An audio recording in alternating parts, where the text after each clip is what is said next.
Israel. It's your brother K. Judah, giving all praise to the Most High Yah, and faith in Yahshua HaMashiach. To my Israelite family worldwide, I say peace and blessings. Family, let me ask you a question. When you first came into this truth, many of you wanted to know about Yah and his son. You wanted to know where you came from. You wanted to know the truth. The Bible told us that you should know the truth, and the truth should make you free. Many of you came in this knowledge to know the truth. And many of our people came into this knowledge to join a movement. Let me say that again. Many of you came into this knowledge to know the truth. And many of you came into this knowledge to join a movement. Now, the video that I'm about to show you, family, I want you to listen closely. Because even though you join an organization that might be wicked, does not give you an excuse to separate yourself from your God. No man should be able to separate you from the Lord when you truly believe. Because you can still believe in God, just separate yourself from that wicked camp or that wicked movement or those wicked people. But many of you don't do that. You join the movement, and then once you see they wicked, you separate yourself all together from the truth. You don't believe in God no more. The Bible is fake. That's not no excuse to separate yourself from your big brother and your father. Now, you should not be joining no movement anyway. You should only be trying to join the right side, which is the side of our father and our big brother. There's only one side, and that side you should be on is the side of truth, not the side of what man say. Not trying to join the movement, because the movement gonna deceive you. Many of you join movements, and once you realize it's not what you thought it was, you fall away. But is God gonna allow that to be an excuse for you? Many of you, you really don't even believe, man. You know how I know you really don't believe? Because as soon as something go wrong one time, you just done. You done with the whole Israelite movement. But I'm not a part of no movement. That's why I keep telling y'all, this has to be the fakest movement on the earth. This is what I want you to do. Since you've been in this truth, I want you to just think back. Just recollect. Think back. How much good have you seen in this truth coming from those who teach? I could count them on my hand the teachers I know who are doing it right. I can count on my hand the teachers I know who are doing it right. On my hand, family. Since you've been in this movement, show me the good that you have seen coming from these camps. The only thing you're going to be able to tell me is they woke a lot of people up. Yeah, they woke a lot of people up to be just like them. They woke a lot of people up to just preach hatred. They woke a lot of people up to disrespect the black woman. They woke a lot of people up to disrespect their brothers. Man, these dudes said, if your mama not in the truth, separate yourself from your whole family. No, man, you don't got to do all that. If mama don't believe, you still love mama. But just don't go to mama's Christmas parties. Just don't go to the Easter egg hunt. Just don't defile the Sabbath. Don't go to mama house when they cooking all the gumbo and shrimp. Don't go to mama house when she got the crabs on the pot. No, man, you still love mama. You don't gotta put mama away. You just separate yourself from mama for righteousness' sake. Don't lose your crown for mama, but you still love mama. God ain't put no stipulations when he said, honor thy father and your mother. But a lot of y'all don't honor father and mother. You tell people they can disrespect father if they're not in the truth. Man, y'all even talking about killing babies. Y'all gotta talk to your brother K. Judah and let me know, since you've been in this truth, what have you seen? I've been in this truth going on, what, almost 13 years. And I'm going to tell you right now, I have seen nothing but wickedness. Now, the Most High have allowed me to meet some good sisters and brothers, but I'm talking about the teachers. I have seen nothing but wickedness as long as I've been in the truth, family. What good come from the camps? What knowledge do they bring forth? All they teach is the same thing for the last past 30 years. The white man, the black woman, and the 12 tribes chart. The white man, the black woman, and the 12 tribes chart. That's their doctrine. That's their whole doctrine. What about Yahshua? I thought we supposed to be teaching Yahshua. I thought we was chosen to teach the world. I thought we was chosen to let the world know and the nations know, hey, y'all come on this side. Here go the true God. He rocking with the Israelites. That's what we supposed to be doing. Israelite only camp killer shared the video. And I want to say salute to you, my brother. Salute to you, beloved Sister Eve. Salute to you, Amina Coleman. Salute to you, Abaisi. A salute to you, Ariel, my beloved family. I say big salute. My brother, Israelite only camp killer, shared the video of an Israelite hitting a Gentile woman with a stick for no reason. Let me say that again, because I got to save my voice for the lesson tomorrow. So I'm not going to go hard in the paint. But Israelite only camp killer shared a video of an Israelite hitting a Gentile woman with a stick for no apparent reason. I keep telling y'all this movement is fake, but everybody just think I'm blowing smoke up they behind. The movement is fake. That's why I don't join the movement, join Yahshua. Get on the right team before you be left behind. That's all I'm letting it be known. Salute Moshe Ben Yehuda. I'm trying to tell you, family, stop trying to join a movement and join the truth. I did not come into this knowledge to join the movement. The Lord allowed me to make a lane for myself, and I stay in that lane. I ain't never been on nobody panel but Sister Tracy. And I went on that sister panel because she was looking for edification. I go to my brother's folk channel because I like the brother's spirit.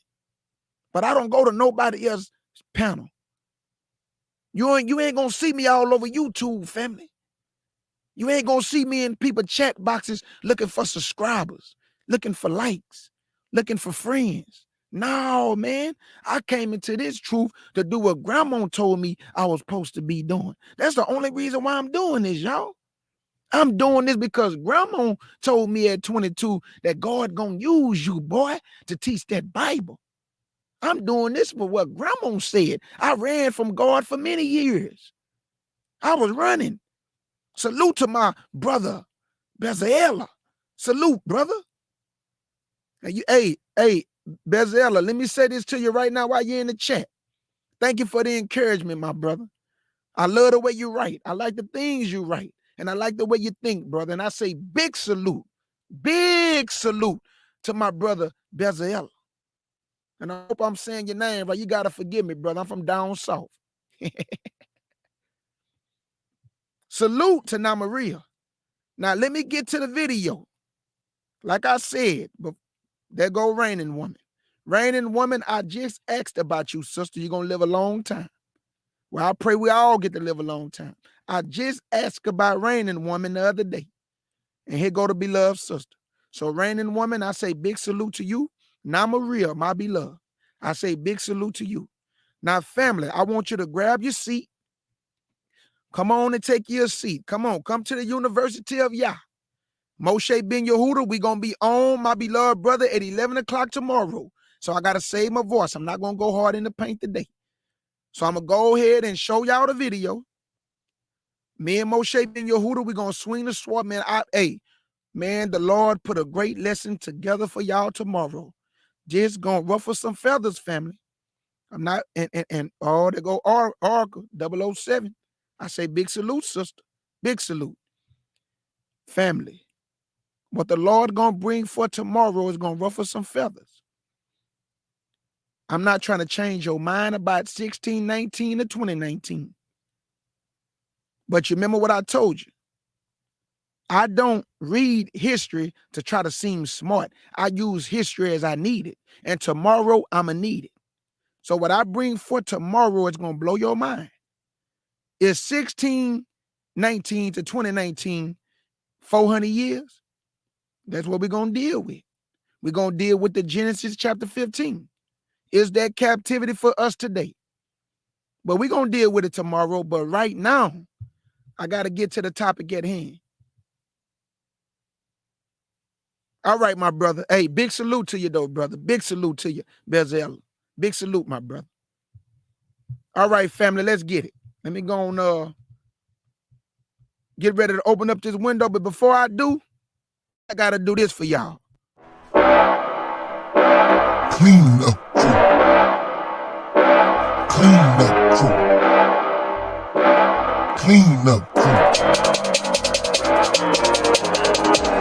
C-U-C, C-U-C, C-U-C, cleaning up false doctrine. C-U-C, C-U-C, C-U-C, cleaning up false doctrine. C-U-C, C-U-C, C-U-C, cleaning up false doctrine. C-U-C, C-U-C, C-U-C, cleaning up false doctrine.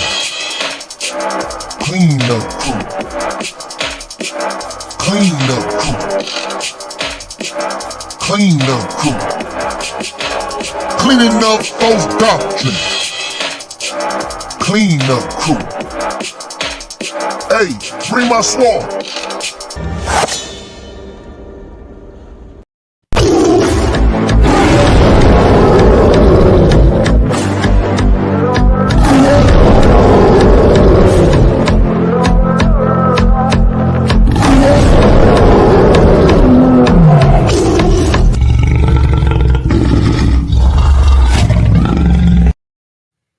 Y'all already know how I get down, family. There's not no lesson.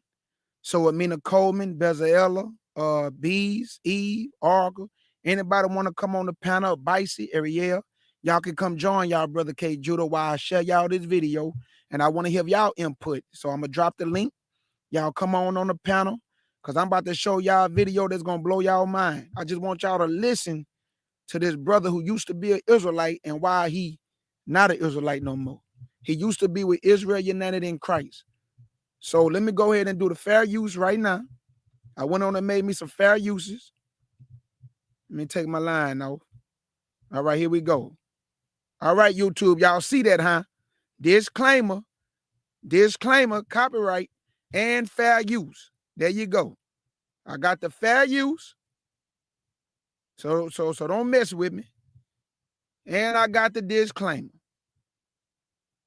So let me open up this window. Let me drop the link first. And then I'm going to open up the window, family. We're going to get to it. There go my sister, Bees Sparrow, my big sister in the building. What the business, Bees? Like my sister say, what the business? Appreciate it, Abice. I just made it this morning, too. I did the whole thing over. I made it this morning, my brother. There go the link, family. Anybody want to come up, y'all come join y'all, brother K. Judah. Now, let me open up this window. But first, I want y'all to come up because I ain't going to be able to see y'all once I open up the window. So y'all come on and join me right now before I open up the window, and we're going to talk about it. Now, this is Sinetta channel. I put the fair use. So please don't say nothing bad about the brother, y'all, because I don't want him to take the video down because I really want y'all to see this video. Moshe Ben Yehuda, I say, what's the business? Shalom and salute, brother K. Judah. What it My do? brother Moshe in the business. I say, I love you with the pair. Love you with the pure. I see we got to expose some more wickedness, eh? That's right, brother. Hey, Amina Coleman. Oh, they go to Amina Coleman in the building. I say, I love you. Love you too. How you doing? Fine and blessed. Father bless. Shalom and good morning, Sister Amina Coleman. Shalom, Moshe. And shalom and salute to Mike C. Mike C. Salute for Mike C. He's still snoring. Okay. A bison. What's good with it, brother? A bison. Shalom, family. What's Shalom, good with it, my brother Abbasi. Pure heart always. A bison with the pure heart, my brother. That's right. All right, let's get it. All right, family. Let me go and open up this window so y'all can hear this for yourself. All of y'all's children, what the business? All right, family, let's get it.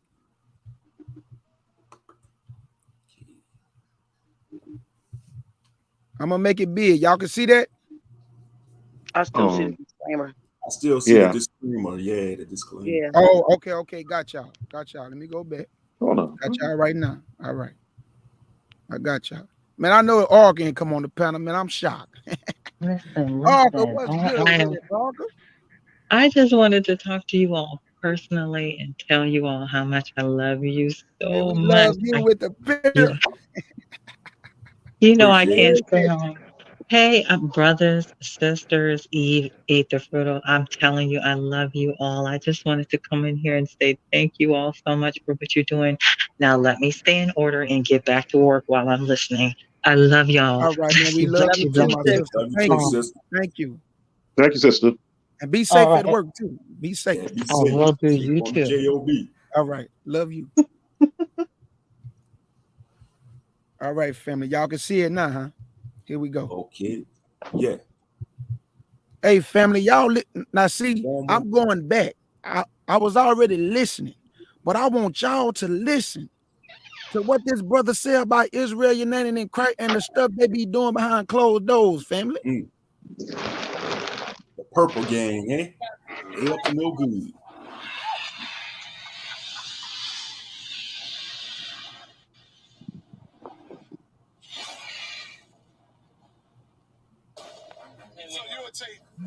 Oh, Lord himself.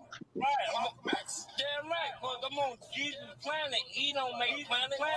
Michael Max don't make planets or make waters or make stars or moon. Some likes in the building. Unmute yourself. Sorry. Peace and black power. Y'all let me know whenever y'all want me to stop it so y'all can interject. Just let y'all brother know. Was this recent, K. Judah? Yeah. This was a recent interview he did with the brother Dayo. Okay. Much respect to you, King, and peace to the guest. Peace to the family. Assalamu alaikum, Hotep, Shalom, Jambo, Ashe. All the greetings of love and light to the darkest, deepest. That ain't nothing but confusion. She speaking. You know what I'm saying? Just say shalom, sister. What side you on?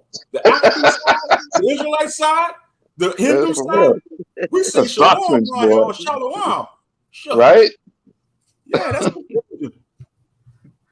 Do you know, Sanetter, you know that I'm a Hebrew Israelite, but I know all about the cultish mind. So I'm really interested in hearing from this brother. Yes, that's what it is. Hey, family, when y'all come in, man, just thumb up the button, thumb up the like. Let's go. Let's get some likes in the building. And without any further ado, I would like to introduce to you Brother Dayon. Brother Dayo. Peace and blessings. Dayo. What's going on, Brother Dayo? How you, man? I'm doing well. I just want to say peace to the panel and peace to the chat. Brother Sanet, I appreciate you bringing me on and giving me the opportunity to express the history of being a Hebrew Israelite and show how important it is that people receive this information. So thank you, brother. I appreciate it. All right, man. Yeah, let's go right into it, man, because there's a lot of people out there who are still caught up under that spell, brother, who's caught up into that web. And so I would like to just start off first by just asking you. Many people have gone to become Hebrew Israelites for many reasons, such as wanting to feel the sense of black pride, wanting answers to spiritual questions. Let me ask you, brother, what led you to becoming a Hebrew Israelite, and how long were you following the religion? Right, because in fact, that's what it is. It's a religion, right? Goddamn religion. Hey, y'all watch the language though. Y'all gotta watch the language though, because I don't want them to, man. They've been flagging channels, man. Just because he got screwed, he want to say it's a religion. I'm tired of these. Yeah. I know that's what I said. They get screwed. They need to grow some balls and itself. Follow Yahshua by their goddamn self, man.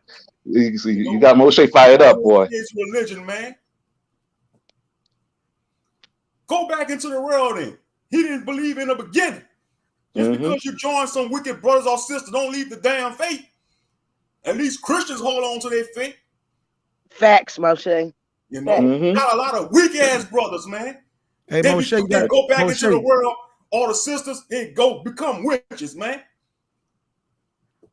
Hey, gotta watch the language out, because you know they've been flagging channels, so watch the language for me.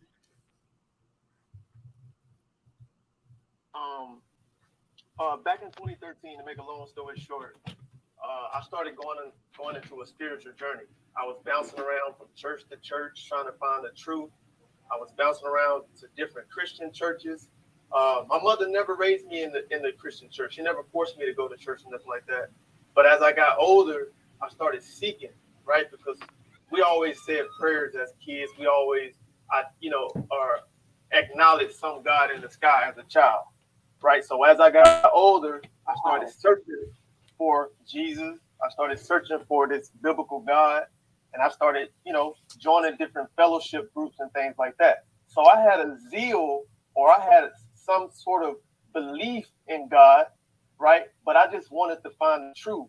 I was always a visual person, and I always questioned things. So when I first heard the Hebrew Israelites, believe it or not, my favorite rapper is Kendrick Lamar. I love Kendrick Lamar. And so back in 2017, Kendrick Lamar released an album called what was the name of his album? The latest album that he just released. It's sad that I can't. But the people know, they're gonna put it in the chat in a minute. Right. Basically, Kendrick Lamar said, I'm an Israelite, don't call me black no more. So when I heard my favorite rapper say that, I started doing the research. I started searching, like, what the hell are he talking about, we Israelites, right? Mind you, I already got a zeal on God, or at least I'm searching, right?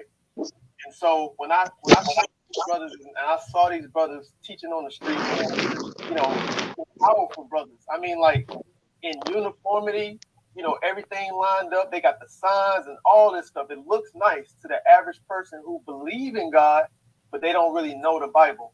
I say that as a key because a lot of our people get caught up in this religious ideology.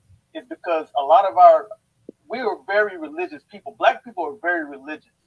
So a lot of us just believe in the Bible, but we don't actually study it. We don't read it. We don't do none of that. So I was one of the people who got caught up in it, and I was led into believing in something, right? But I was just about to say that part he's saying is true. People don't read the Bible. We believe in it, but we don't read it for what it is. Facts. We rely on. But let me ask you a question. What does belief mean, though? You can say that people believe in the Bible but don't follow it. What does that mean? Because when you believe, that means you have faith. So you can't say. I mean, they probably they want to believe maybe, but want to believe and believing is two different things. Exactly, and they're not using. That's a good point. Go ahead, Amina. No, I was just saying exactly. To Basi, they're not using discernment either, right, at all. Because if he had dug deeper and kept looking till he found people like y'all or some of these other true Israelites that are are real, he wouldn't be talking like that. You know what I mean? No, he wouldn't. He didn't dig deep enough. He didn't keep the search going because I feel what he's saying and everything, but no, you got to keep going. Because it's not a religion. It's a whole culture. Right. Right. Right. Right. Right. This Heritage. is something. Yeah, exactly. This is a heritage. This ain't something that has a book about. This is a lifestyle. Period. Right. You know what I mean? And that's the discrepancy. That's all. Yeah, Absolutely. yeah, you're right. False doctrines, they got a religious spirit. Now, those who teach the false doctrine, they have the religious spirit. Right. But as a whole, this awakening, it's a way of life. It's a lifestyle. You know, basic instructions before leaving Earth. You know, follow the law, statutes, commandments, and have faith in the Messiah, Yahshua. Right. Yeah. Right. Who the world Coming back calls to your son of nationality. Yeah. I'm gonna tell y'all this too. I'm watching the brother mannerisms, and guess what? The brother came into the truth to join the movement, not to seek the truth. I agree. That's his I number agree. one problem. That's the number Yep. one problem when he first joined the movement. He was trying to join the movement, but he was not trying to join the truth. Because when you join in the truth, you don't need a movement. Exactly. And that's what a lot of brothers and sisters do. They come on it as a movement and a trend. I see it in all the time, all my course of this walk. I see it all over the internet. You know, they look at it as a trend, and when they don't get their way, when things ain't going their way, they want to just like, oh man, I'm gonna jump on something else. I'm gonna leave the so-called truth and get into something else. But I'm saying though, like once you know your nationality, how could you go backwards? I mean, even if you want to get out the camp or whatever, that's one thing. But just to give up altogether once you find out what your nationality is, that's crazy. Yeah, it is. That is. That's a problem for them. Yeah, that means that you didn't believe from the beginning. He never believed. See, this is why I'm telling y'all, if you look at his body language, when he did the quote unquote, he say, I was looking for this God. Man, this dude wasn't looking or really seeking y'all, because if he was, nobody can separate you from the Lord. Not no movement, not no wicked teachers, nobody. And that's why I keep telling y'all, when I came into the truth, it was not by no camps. That's how I know you don't need no camp. I hear you. Lord brought me into the truth spiritually, family. I was just sitting in the house, video popped up on YouTube, I clicked on it, and there go the beginning of my understanding of who I was. It wasn't by no camp. Now I found out through the camps. You know, I used to watch. Yeah, I found out through the camps also. But then after that, you can't stop there. I didn't join none of them because I knew me neither. It was gonna be a plateau. And for the type of person I am, man, you know, they won't try and rule over me. I won't last. So I'll get out. You know, I asked too many questions and I can't go along with the crowd. There you go. Absolutely. All right. Let's get it. I always had a question in the back of my mind, or I always had in the back of my mind, I was still searching. When I was with the Hebrew Israelites, I was watching your channel. When I was there you go. I was still doing my own research because in the back of my mind, something still wasn't right. Tell the truth. So why you join them then if you felt like something? See what I'm saying? Listen, like he's not making no sense.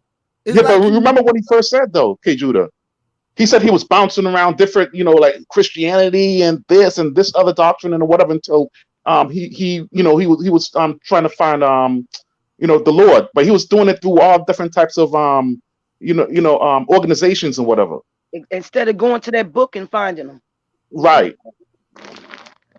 That's why the Bible say in Isaiah 29, man, and verse 9, we stagger, but not with strong drink. We going from religion to religion. We going from movement to movement.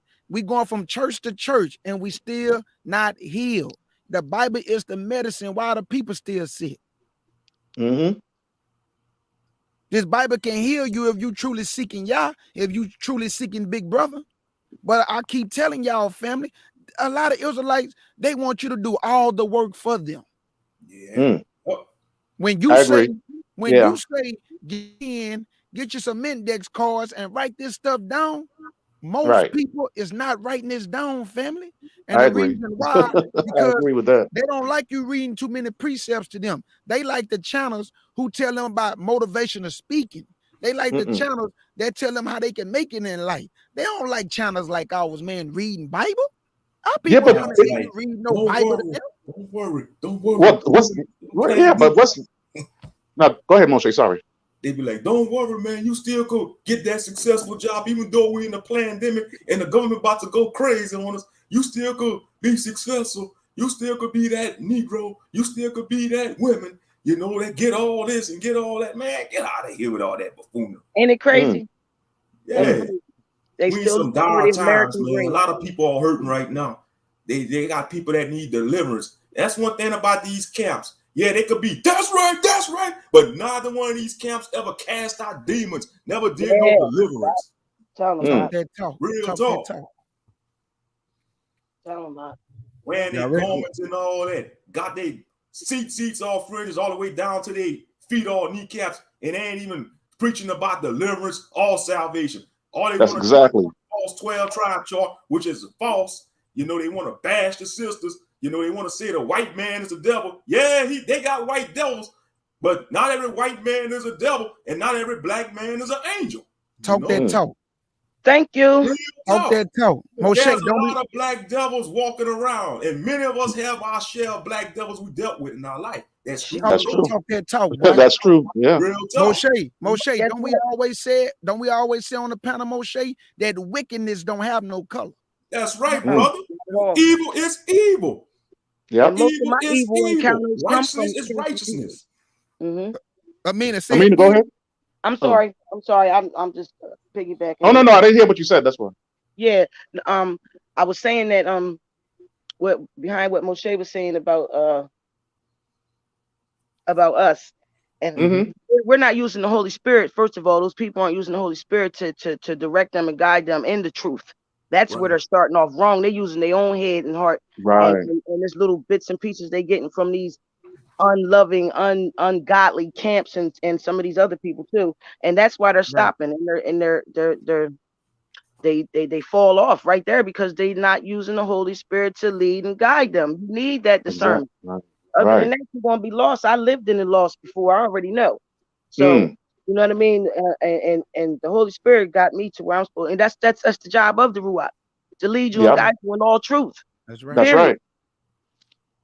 But another thing that they're missing too, also, is the fruit of the Spirit. You know, I keep talking about it till my mouth is dry, but thank you. You know, they don't have the fruit of the Spirit, or they don't teach the fruit of the Spirit. That's right. Kindness, and all that. Those fruits, nope, they do not, and they are missing with them. But y'all ain't heard nothing yet. Watch when he get to what they do behind the scenes. It gets worse. Right. Talk about we Hebrews. Tell the truth, bro. You was going in. Now tell the truth. Sonetta, you taught me about Dr. Ben. You taught me about Professor James Smalls. You taught me about the great brothers who actually do the field work. You know what I mean? Even Israelites don't do no field work. They just believe. Nah. I don't want to keep stopping the video, but I had to because I already knew this part was coming up. I had to stop it, and I'm just finna say this. I can't stand when people say Israelites don't understand history. Let me tell you something, brother. I don't go around throwing the fact that I got books. Me and Moshe have almost all the same books. I don't have to get on live and say how many books I didn't read. I use history as I need it when I'm putting forth the lesson. I don't need to try to act like a historian, read a bunch of books, and then I'm gonna get up here and try to act like I'm so smart because I read a bunch of books. That doesn't mean anything, brother. We line the history up with the Bible because history don't bag up the Bible bags up history. Right. You wouldn't know half of nothing you know if it wasn't for the Bible. So when you say we don't do the field work, you have been woefully misinformed, brother, because tomorrow we're gonna show you just how much me and Moshe gonna bring forth the field work. Anything y'all want to say? Yeah, I know he just referenced Dr. Ben. I don't know if y'all know who Dr. Ben was. He was like one of the elders in the conscious community. Nah, you see, they want to give this man high esteem, but they don't really take care of him because I think he ended up in a nursing home, and then I think he ended up in a nursing home in the conscious community. Yeah, he did. Yeah, that's what I heard. Yeah, absolutely. Yeah, ain't that sad? So they want to come against us. But even in the conscious community, they fake too, man. I say there's a lot of fakeness everywhere. It don't matter where you go.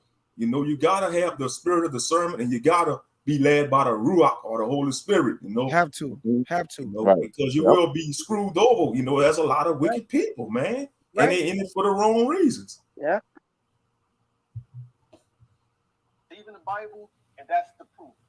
But our brothers in Kemet, these brothers actually do the field work and show our people who we actually are. And that's why I'm studying What? Who we really are? Telling you.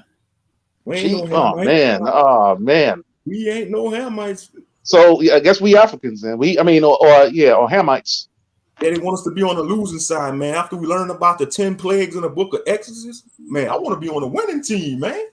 Thank you, Man. Hey Deo, what man, brother, about to go to war? Not sit down first to see if he have enough soldiers to defeat the enemy. So what he do, Deo? He sit down and try to negotiate some peace.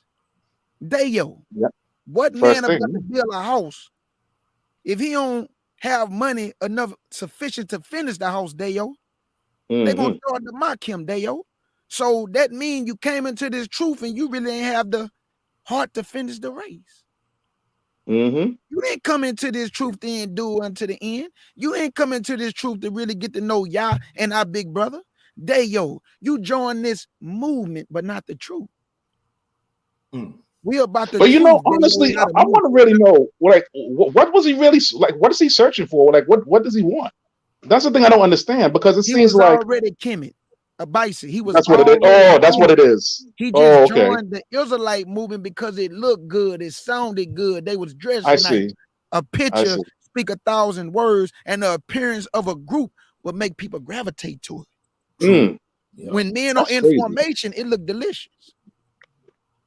Man, not that type of delicious, but it looked quite delicious. No, I know what you mean. You see black men all in formation and everybody walking as one. That'll make somebody go, whoa, man, boy. Yeah, like order. It was order. Yeah, order. Yeah. So, Moshe, what we always say, yeah, on the outside the cup is clean with the camps, but in the inside full of dead men bones. Right. Y'all better get that knowledge. Can I say something, guys? Absolutely. Okay, sister. You know what the forefront of the problem is too? The lack of love.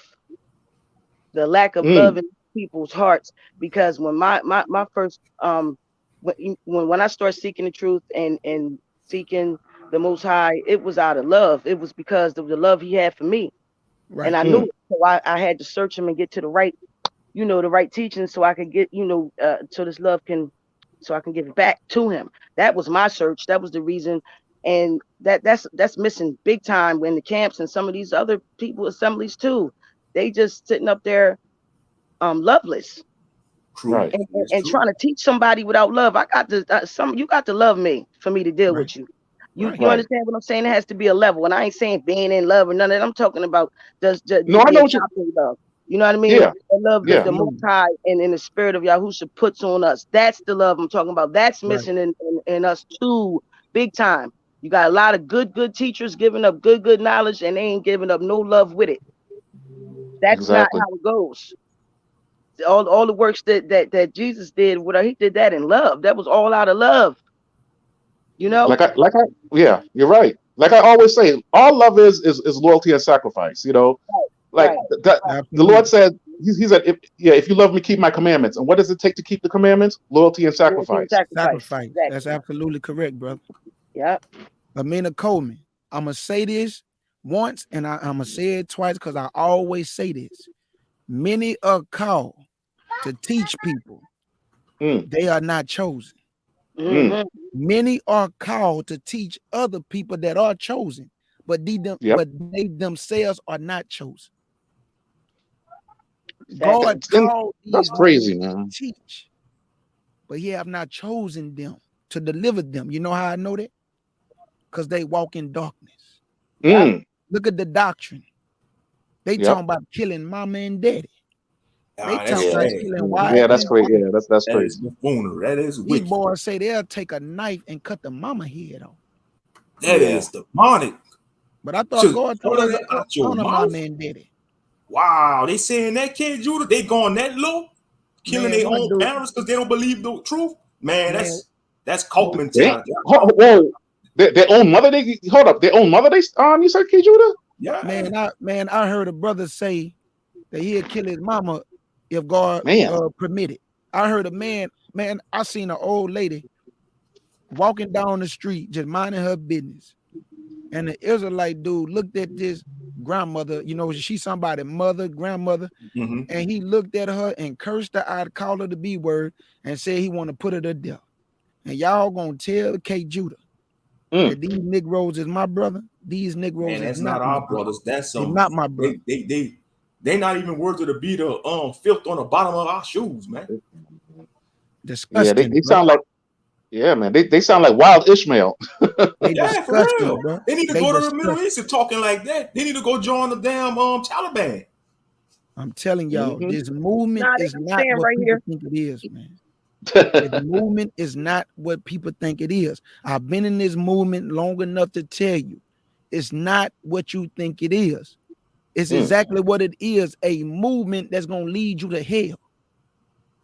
This is a movement that's going to lead you straight to the lake with the snake. I'm telling you right now, family, come out of these camps and be an individual and serve your big brother. And ask him if he wants you to get with like-minded people. And if he don't want you to be with like-minded people, maybe he wants you to be alone to call up on him as an individual. You don't need 100 people around you, man, unless the Lord bring those people to you, and then you will know that's by God's design. Just like this little small family we got. We was not seeking each other, man. God put this together. Yeah, we stumbled upon each other. Exactly. That is the truth. And all we do is show each other respect and love over here. Many people been writing me. People I don't even know. I'm talking about coming out the woodworks. Love what the CUC and the family doing. Men and women. Because you know, we don't exclude our sisters. We side by side, one with another. All that stuff y'all be talking about, put the women in the back and out. Now we on, man, look, that's a carnal mind. That's a wicked mind. That's walking in the fruits of darkness. We're about walking in the fruits of the spirit and walking in light. That's right. Walking in Yahshua. Big brother ain't treat women bad. So why are we going to treat women bad? Yeah, that's true. Let's get it. The ancient Nile civilization. Yes, sir. Over the Hebrew Israelites. Oh, brother, that's what's up right there, man.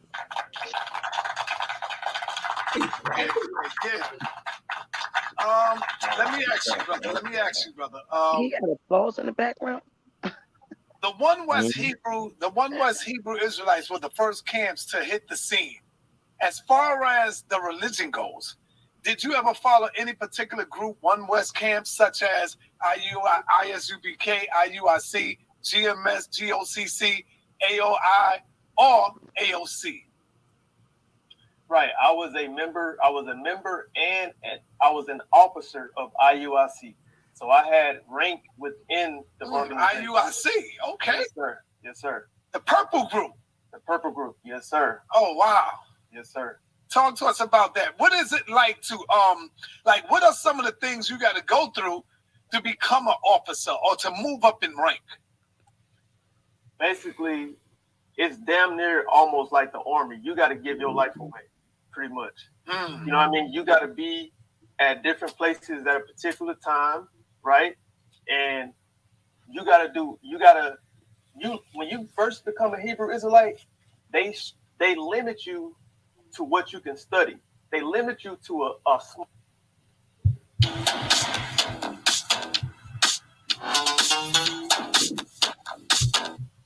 small precept book, and they tell you that you are a babe. So they limit certain brothers, or most of the brothers, to only a particular set of scriptures, and they tell them to focus on that, right?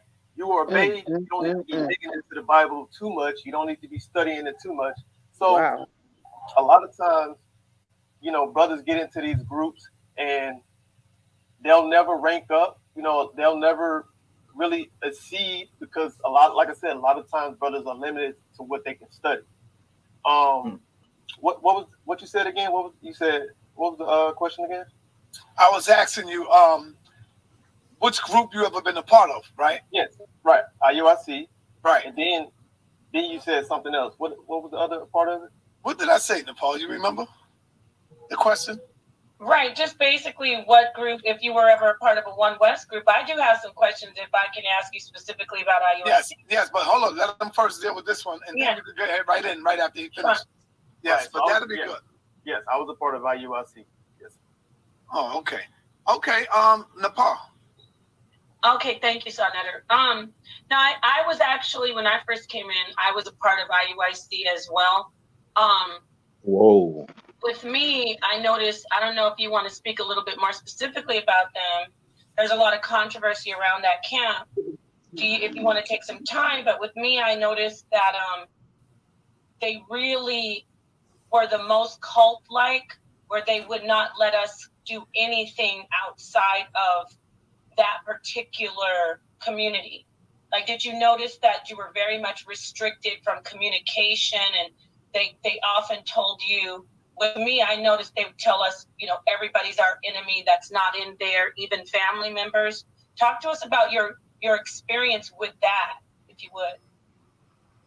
Right. So I've definitely experienced that, and I saw a lot of people experience that. A lot of people who came in, a lot of new people who came in, they had questions like that. They had questions like, my family don't like what I'm doing. What do I do? And basically, leadership would tell these people to cut their family off.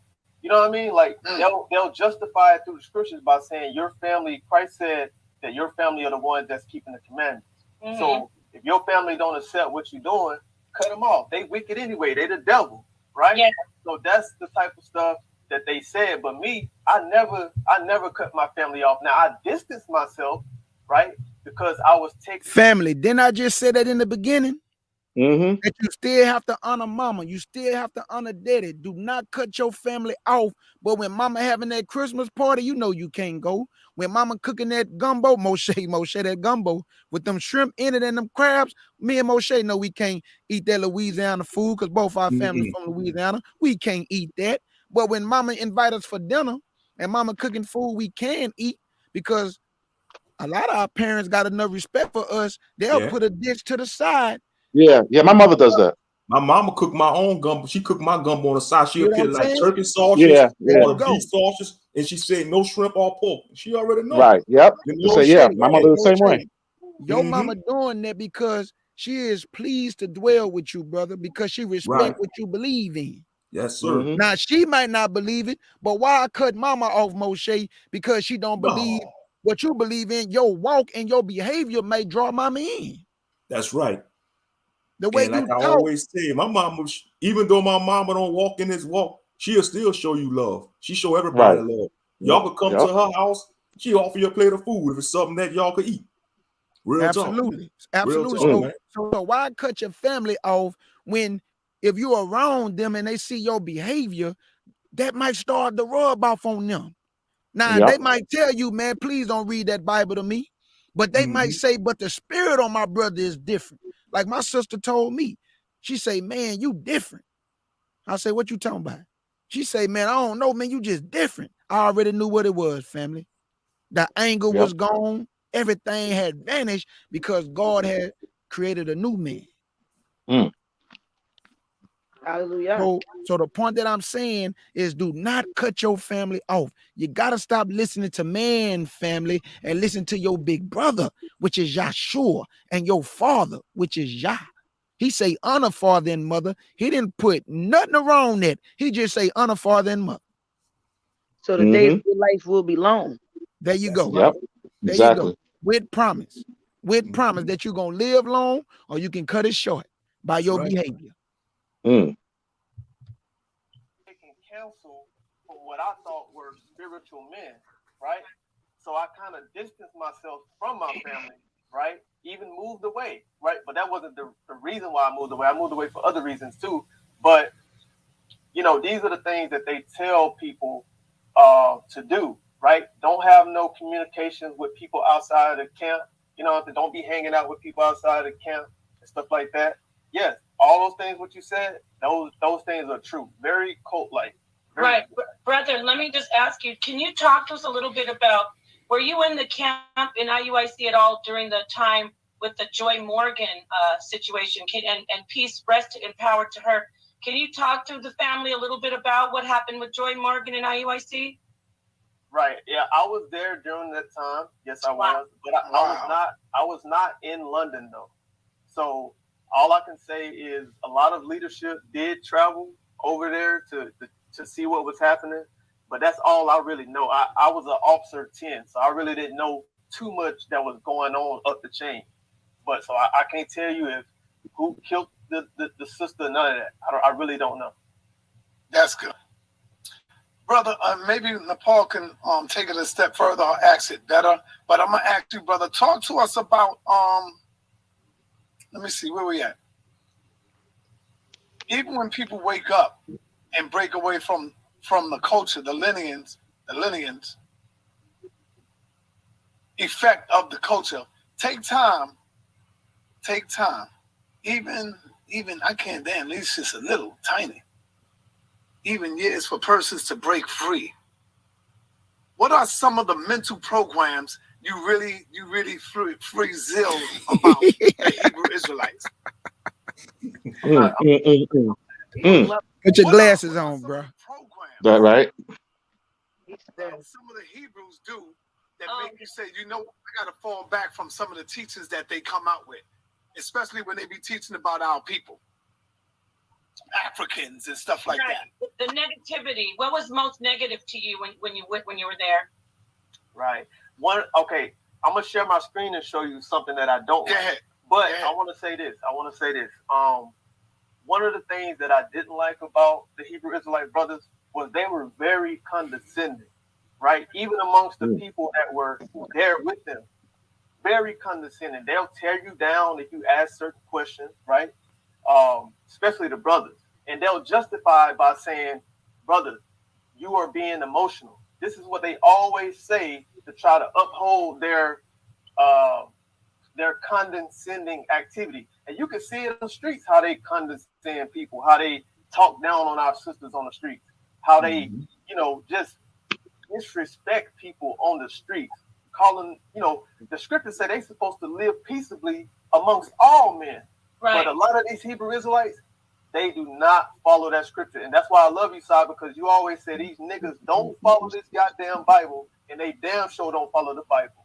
And yes, sir. Expose these niggas today. Go ahead, man. Yes, right, brother. So let's go a little deeper, like a little leaven the whole lump, family. Let me say it again. A little leaven the whole lump, family. So what he just did is say these niggas, but we don't play the guilt by association over here at the CUC. That's right. We don't conduct ourselves like most Israelites. So when people say, oh man, you an Israelite, see, that's not being fair, brother, because if you an individual and got a mind to think, you will ask me as a man what I believe before you make a judgment call. True. Right. We don't disrespect the sisters, and we most definitely don't disrespect the elders, the brothers, children, none of that, man. We are about walking in the footsteps of big brother. And we tell people, deal with your natural family, even though love them from a distance, but you still could deal with them. That's right. You still break bread with them, every once in a while. You still honor that. You still got to honor your father and mother, that fifth commandment. Right. We teach that over here. And we don't teach none of that buffoonery and say no demonic stuff like, if the Lord permitted, I'll kill my parents. Man, that's a heathenistic mindset. That's right. Let's be real. Even before we came into this knowledge, most of our people don't think like that. And when you come to so-called truth, now you want to think like that? That's a cult mentality. These they are indoctrination. That's what it is. The Bible says true. Indoctrination. Yeah, indoctrination. Indoctrination, like you said, brother. But family, do you see what we've been trying to tell y'all about when we say read for yourself? When we tell you if you really about your father's business, you're gonna seek your father. You're gonna seek your big brother, because in this Israelite so-called movement, if you ain't reading the Bible, who you gonna teach? Exactly. You can't go talk to mama and dad and your brother. They're not gonna listen to you. They're gonna say you don't even know what you're talking about. Don't get embarrassed by something that your family don't believe but know more than you. Right. If you go talk to the preacher man who arrogant and he get the flipping scriptures on you and you don't know where to go, you're gonna be embarrassed. They're gonna make your spirit fall to the ground, man. That's why God say rightly dividing the word, not ashamed. Because if you rightly divide it and you know what you're talking about, Nobody can fool you. You can't be embarrassed by no preacher. But if you're not seeking, you can be embarrassed. Right. It can happen. I done seen it plenty of times with the Israelite camps when they be on the street corner and they start reading scriptures and somebody who got more understanding than them, they don't know where to go. I'm talking about camps who been out there for years. Guess what they do? They start talking over the person and the people around them start saying, that's right. And I see Christians with their bullhorns confounding them with there you go. scriptures You know with what I'm their talking about, bullhorns. Moshe? Yeah, they get speaking through their bullhorns on them. So family, please take your big brother's advice and your father's advice and seek this book, eat this book, drink this book. Let this be your dinner. Because if you eat it, you're going to be full. If you drink it, it's going to taste quite delicious. Trying to tell you. Anything y'all want to add for our play? No, I'm good. Continue. Let's really go a little deeper. Like, what is your overall opinion of how Hebrew Israelite treats women in particular? And did you witness any abuse or mistreatment of women when they were there? Bro, women ain't got no voice.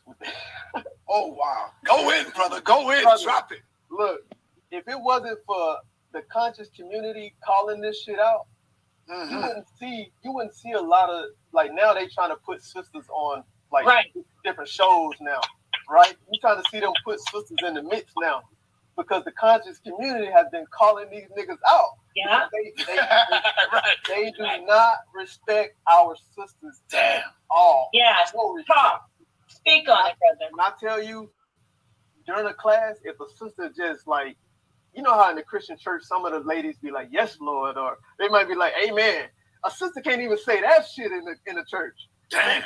I'm talking about if they say some shit like, if they say anything in the church, they ain't gonna address it. They gonna say, sister, you know, you're supposed to be in silence. Like, you know what I'm saying? They literally, like, these sisters literally can't say shit in the church. Like, right. You know, can I elaborate on something? Hold up. So have you seen any abuse though? Like, you know, sat down or, you know, maybe hitting or fighting or beating or whatever? No, I've never seen any sisters beaten. I was in IUIC Austin, Texas. So I was there when the bishop got caught up and went to jail for extortion because he was extorting the people. I was there when they kicked Bishop Kanai out, all of that. I was there, right? That was one of the reasons I left too, because I understood that it don't matter where you go. A lot of these men are wicked as hell. And the crazy shit is that they will make you believe that you're wicked and your family are wicked. Yes, and they the evildoers. Yes, indeed. Yeah. Yeah, go ahead, Nicole. I forgot what I was going to say. You said you was going to elaborate on the sisters being mistreated. Right. Right. No, I was just going to talk about IUIC. But it's okay. We can move on. But if you want to add on to something. I can't remember what I was going to say. Let me share my screen. It'll come right back to you. Yeah, share your screen, brother. All right. This is one of the reasons, too, why these niggas must be shut down. Because they disrespect. He really going in on him. He going in, Moshe. It must have did him dirty. For real. Get it out of the mouth of some of y'all favorites right here. Oh, man. Yeah. I was persecuting your people. I didn't care about your son. I'm not gonna lie. If you was terrorizing my people when I was at a young age, when I get older, I would hate your people and you. I'm not gonna lie. If you was terrorizing my people when I was at a young age, when I get older, I would hate your people and you. I'm not gonna lie. If you was terrorizing my people when I was at a young age, when I get older, I would hate your people and you. Thank you. That's why we don't like Africans. So when we say we don't deal with the Africans or we don't deal with white people, it's not because you're African. It's not because that person is white. It's because of the crimes that they committed against us. And we just want justice for that. But that's not all, right? That's not all of that. So the brother said that's why he don't like Africans, right? The Bible is anti-African, right? And they push this message to the T. When you hear a lot of Hebrew Israelites on the streets talking and teaching, they are blatantly down or just disrespecting African people as a whole. You heard what he said. I do not like African people. Brother probably don't even know which tribe, which African group enslaved our people, but he just don't like African people, and we cannot have this on the streets. So this is why, I go hard on niggas. So yeah. Yeah, I don't know about all that. Go ahead, Bison. Well, no, he said that the Bible is anti-African, and I don't get that, because didn't actually Solomon was there were some Africans or Hamites that helped build the temple, wasn't there? You better talk to me. You better talk Right, to me. and, They and supply. David was cool with Africans also. Yeah, You better talk to me. You better talk to me. And the land of Shem technically is Northeast Africa. Is on the Right. continent of the land of Shem, which was the Right. so-called Middle East. That the heathens came up with the term Middle East. So we fled into yeah. Africa. So I don't get that point right there that the brother made, man. we always was neighbors with the Hamitic nations, the Shemites, Right. Israelites. You know. Hey, brother Dayo, let me say this to you. See, you talking about how you got to destroy them, and you talking about knowledge, right? But evidently, brother, you kind of lack it a little bit, because God let all the Noah's children rule the earth. So how can he be anti-African? Mm-hmm. He let Nimrod handle his business in the beginning at the Tower of Babel, when Nimrod Exactly. founded Shinar and Babel. Yep. The reason why God had to come down, because they was trying to all come together under the banner and exclude God from it. That's Right. why he confounded the languages. So when you saying the Bible is anti-African, brother, you got to get a little bit more knowledge, because God let Ham rule, Shem rule, and now Japheth, which are the Gentiles. So God is a fair God. He let everybody rule, and we all messed up. So what are you talking about? Yeah, and Queen Sheba wouldn't have been able to be in Solomon's in his presence. So I'm not really understanding. You feel me? So that goes to show you how you separate those who understand from those who don't. The brother don't know what he's talking about. The Bible is not anti anything. God chose a people, and that people was supposed to manifest to the world who the true power is. So because we fail as a people, now God got to manifest his power through his creation, because we don't know how to do it right. Right. Now you got to bring tornadoes and hurricanes and fires and floods and everything, because our people just don't know how to teach the Bible spiritually to manifest our power to the world, so they can know, man, these people got the true God. True. Mm-hmm. Let's get it. Yep. If you want me to, okay, let me ask the next question. Sorry. Okay. We're not gonna listen to the whole thing, but I just wanted y'all to see, man. I done saw so many people fall away, family. Y'all have no idea. I done saw so many people in this walk. They was an Israelite Monday. They was in Kemet on Tuesday. They was an Israelite Monday. They turned witch on Wednesday. There was an Israelite Monday, and they just, man, I'm an atheist. Yep. I didn't seen it, family. I didn't seen women homeless. I didn't seen women crying. I didn't seen men talking to women like they dogs on the ground. I didn't seen these men, women pass by, they call them hoes for no reason. And these men think they chosen by the Lord, family. You got to be arrogant. You got to have a reprobate mind to believe that you are teaching Yahshua with disrespect. Who did he disrespect? Can anybody tell me who Yahshua ever disrespected? Nobody, man. He was an austere man, but he still did it with love. He was an austere man, but he still had compassion. I didn't want to come on a panel. He said he want to come on a panel. Oh, okay, Moshe. Thank you, brother. You welcome. Okay. Let me Ariel. My bad, Ariel, brother. I ain't know you was in the back, brother. My bad. I did not.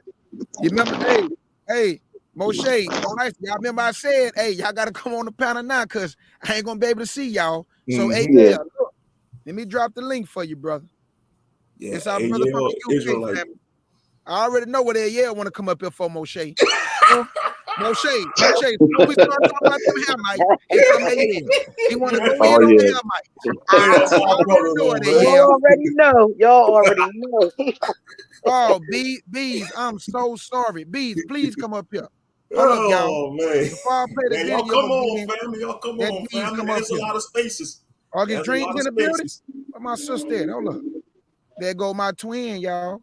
August Dreams, what the business? Wonder Word, my beloved sister, what the business? Hey, August. Diora, what the business? There go my sister Bees. Mm-hmm. And where you at? We gotta wait for our Sister brother. B's in the house. Sister Bees in Good the building. morning, Sister B. Shabbat Shalom, Sister B. Sister B in the house. Hey, yeah, how you doing, my brother from the UK? What the business? Who's that? Shalom. Morning to everyone. Shalom, brother. How you Okay, doing? okay, you guys hear me? Yeah, Absolutely. I'm well. Yeah, shalom. Yeah, how you been? Man, I'm doing good, brother. How you doing over there in the UK? Hey, I'm right. I'm just there's a trying to fever. get back into work. Yeah, that's about it. Yeah, because lockdown finished on July the 19th. So yeah, I was trying to get back into work. Trying to lose weight. Been going to the gym.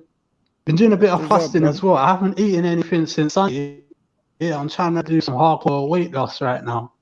That's what's up, we brother. all That's good. for real. Absolutely. That's good, brother. Mm-hmm. Hey, can somebody mute what they have on in the background? Somebody probably got something playing in the back. Feedback, yeah. Yeah, I can hear the echo. They probably got the YouTube. Oh, that's me. still on. Sorry. Let me. Oh, no. You good, brother. Just mute what you have in the background. Every year, big salute.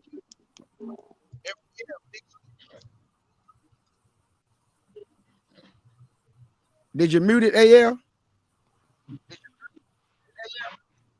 I can still hear it, bro. Yeah, whatever you have in the background, you gotta mute it, my brother. B Sparrow. I muted everything in the background. Yeah. Y'all can hear that? Y'all can hear that, family? Somebody have. I can hear myself 2 times.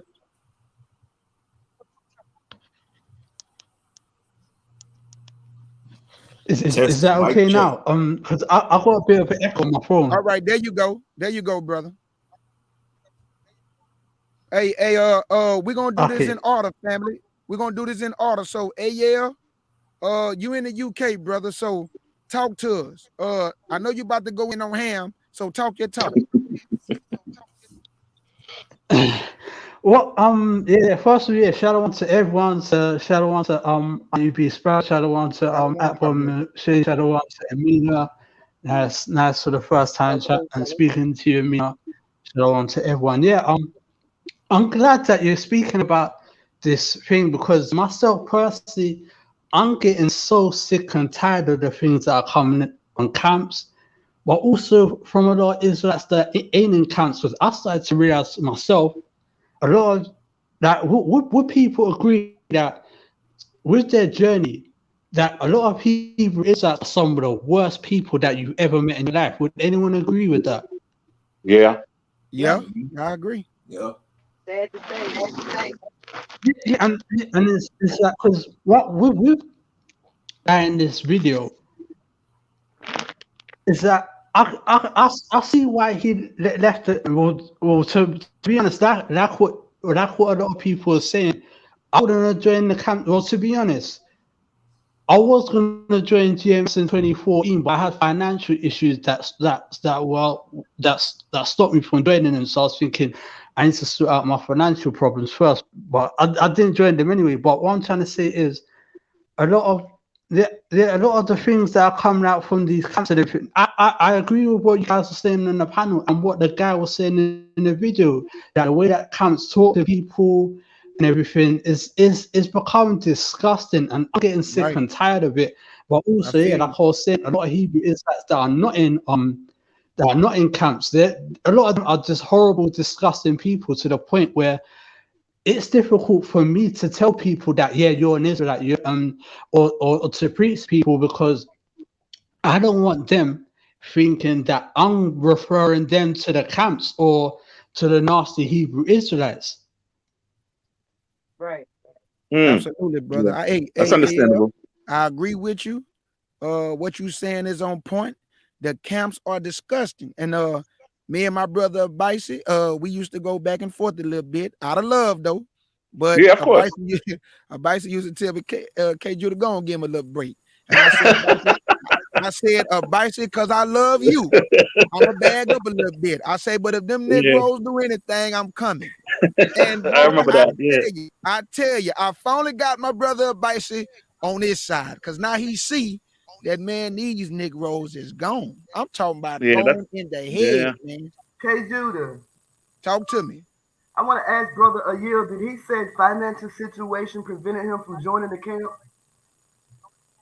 Yeah, did you hear my sister B? She yeah. Talk.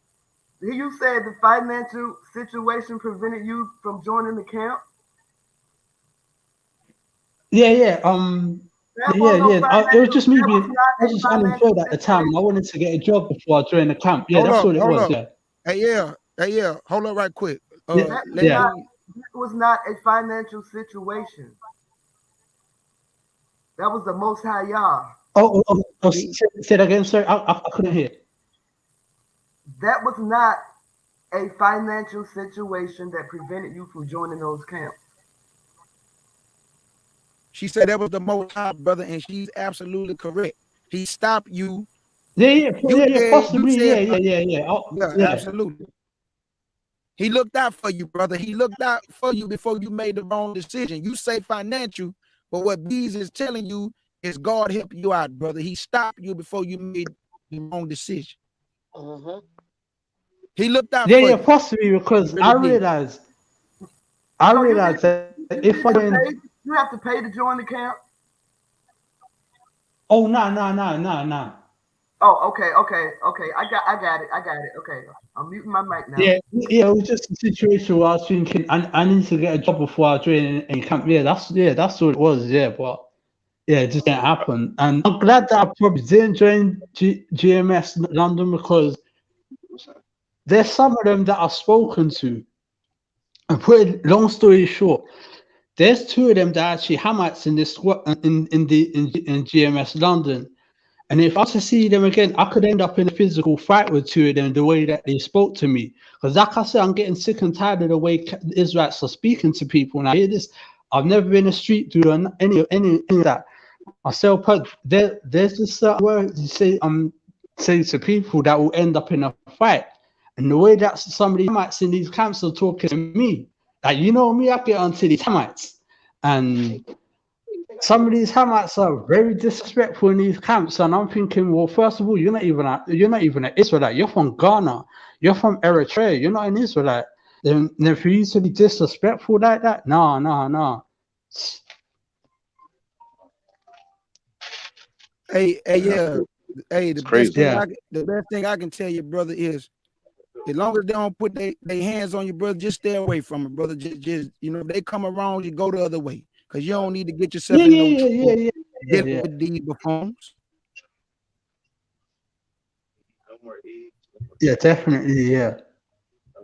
You know what I'm saying? Don't get yourself in no trouble, brother. Like you people, only time they hit you on the grill. Hey, Ariel, since you just came on the panel, talk to us, bro. And this nigga wrote in moonwalked out the chat. There you go. Shalom, family. With the business. Shalom, brother. Shalom. Brother. Shabbat shalom. What's going on? See you clean. Brother, with the business. Shalom, Ariel. Shalom from the UK. I've been with the business, my brother. I've been with the business, my brother. Oh, he mute right now. Oh, Abasi, would it be like, my brother? What's happening, brother? Shalom. Shalom, my brother. All praises to everybody in the chat, everybody on the panel. I love y'all, family. CUC, clean up crew. We the business. We're gonna handle our father's business. We don't care who don't like it. We don't care who don't want to accept it. They better not come up here and check it, because you know there's a million swords in the chat and there's a million swords on the panel. Salute to my family. I love you. I love all y'all with the pureness of my heart. We opening up cameras now. AL in the building. Look at my sister Bees and AL We in the opening building. up cameras now. What's up? Yeah, Bees. Bro. No, but look though, I just wanted y'all to see a little bit of that video. I could play some more of y'all, but I just wanted y'all to see that a lot of our people, when they come into the truth, they want to join the movement, but you don't need a movement to follow your big brother. That's all I'm trying to get y'all to see. If you are new in this walk, please, man, please listen. If you come into this knowledge, just let it be you, your big brother, and your father alone, and strengthen you in this walk. You don't need men to fellowship with, because I'm telling you, if you know in this walk, they are going to destroy your spirit. That good spirit that you came into this knowledge with will destroy the wrong group of people. So when I first came into this truth, the first thing I asked the Most High is to keep people away from me. That was the first thing I asked. Please don't let me be deceived. Just make a lane for me, and I'm going to handle your business. But no one but knows to me, the Lord, but Bees, Nama Maria, and Sister Eve over there on Spreaker. We've been rocking together for years. See, a lot of people don't know that me, Bees, Eve, and Nama Maria, we come from Spreaker. I used to teach over there. Once we came to YouTube, me and Bees and Eve and Nama Maria, we started fellowshipping, and God brought other people. Some lasted, some not around no more. So me and Bees, Eve, we still do our lives.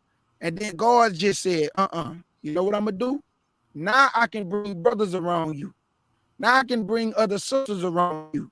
And that's exactly what he did, family. We did not know each other. So this is not by our power. This is by the power of the Most High and Big Brother Christ that put this little small family together. People have wrote me. People have wrote me and said, I love the way y'all show love to each other. I love the way y'all treat the women. I love the way y'all respect each other. We are showing Israel how it's supposed to be done without boasting, without being arrogant, without titles. All we trying to do is teach you how to deliver yourself, man. All we trying to do is teach you about Big Brother, how to walk in his footsteps, how to talk like Big Brother, how to act like Big Brother. And majority of these camps not going to teach you that. They're going to teach you how to come amongst them. You can't read the Bible for yourself. They're going to take your money. They're going to tell you to treat your woman bad. They're going to tell you to disrespect mama and daddy, and you're going to be destroyed. You're going to fall away from the truth because of wicked men who catch men and set a snare. Somebody talk their talk. Woo! Shalom, brother Ayel, and salute, brother Ayel, our brother from the UK. Shalom and salutations, brother Ariel. But yeah, you know, you see, a lot of people want to belong to something. That's one of the reasons why they join these organizations. And they want to belong. Well, to a certain extent, but I always was to myself. Even, you know, most of us that's in this small family, we probably was always to ourselves, you know, or didn't want to follow the crowds. But sometimes we battle with that. We want to belong to something, you know, because I ponder on joining the camp. Like I said, if I had to join one of them, I was going to join IUIC, but I'm glad I didn't. That had to have been the spirit of the Most High kept pulling me away from him as he kept showing me, you know, how wicked they are. And they are wicked. They will destroy your life. The proof is of the people that's former members of those organizations. Their life all destroyed. They faith get destroyed. You know, I know I went off early, you know, when the stream started.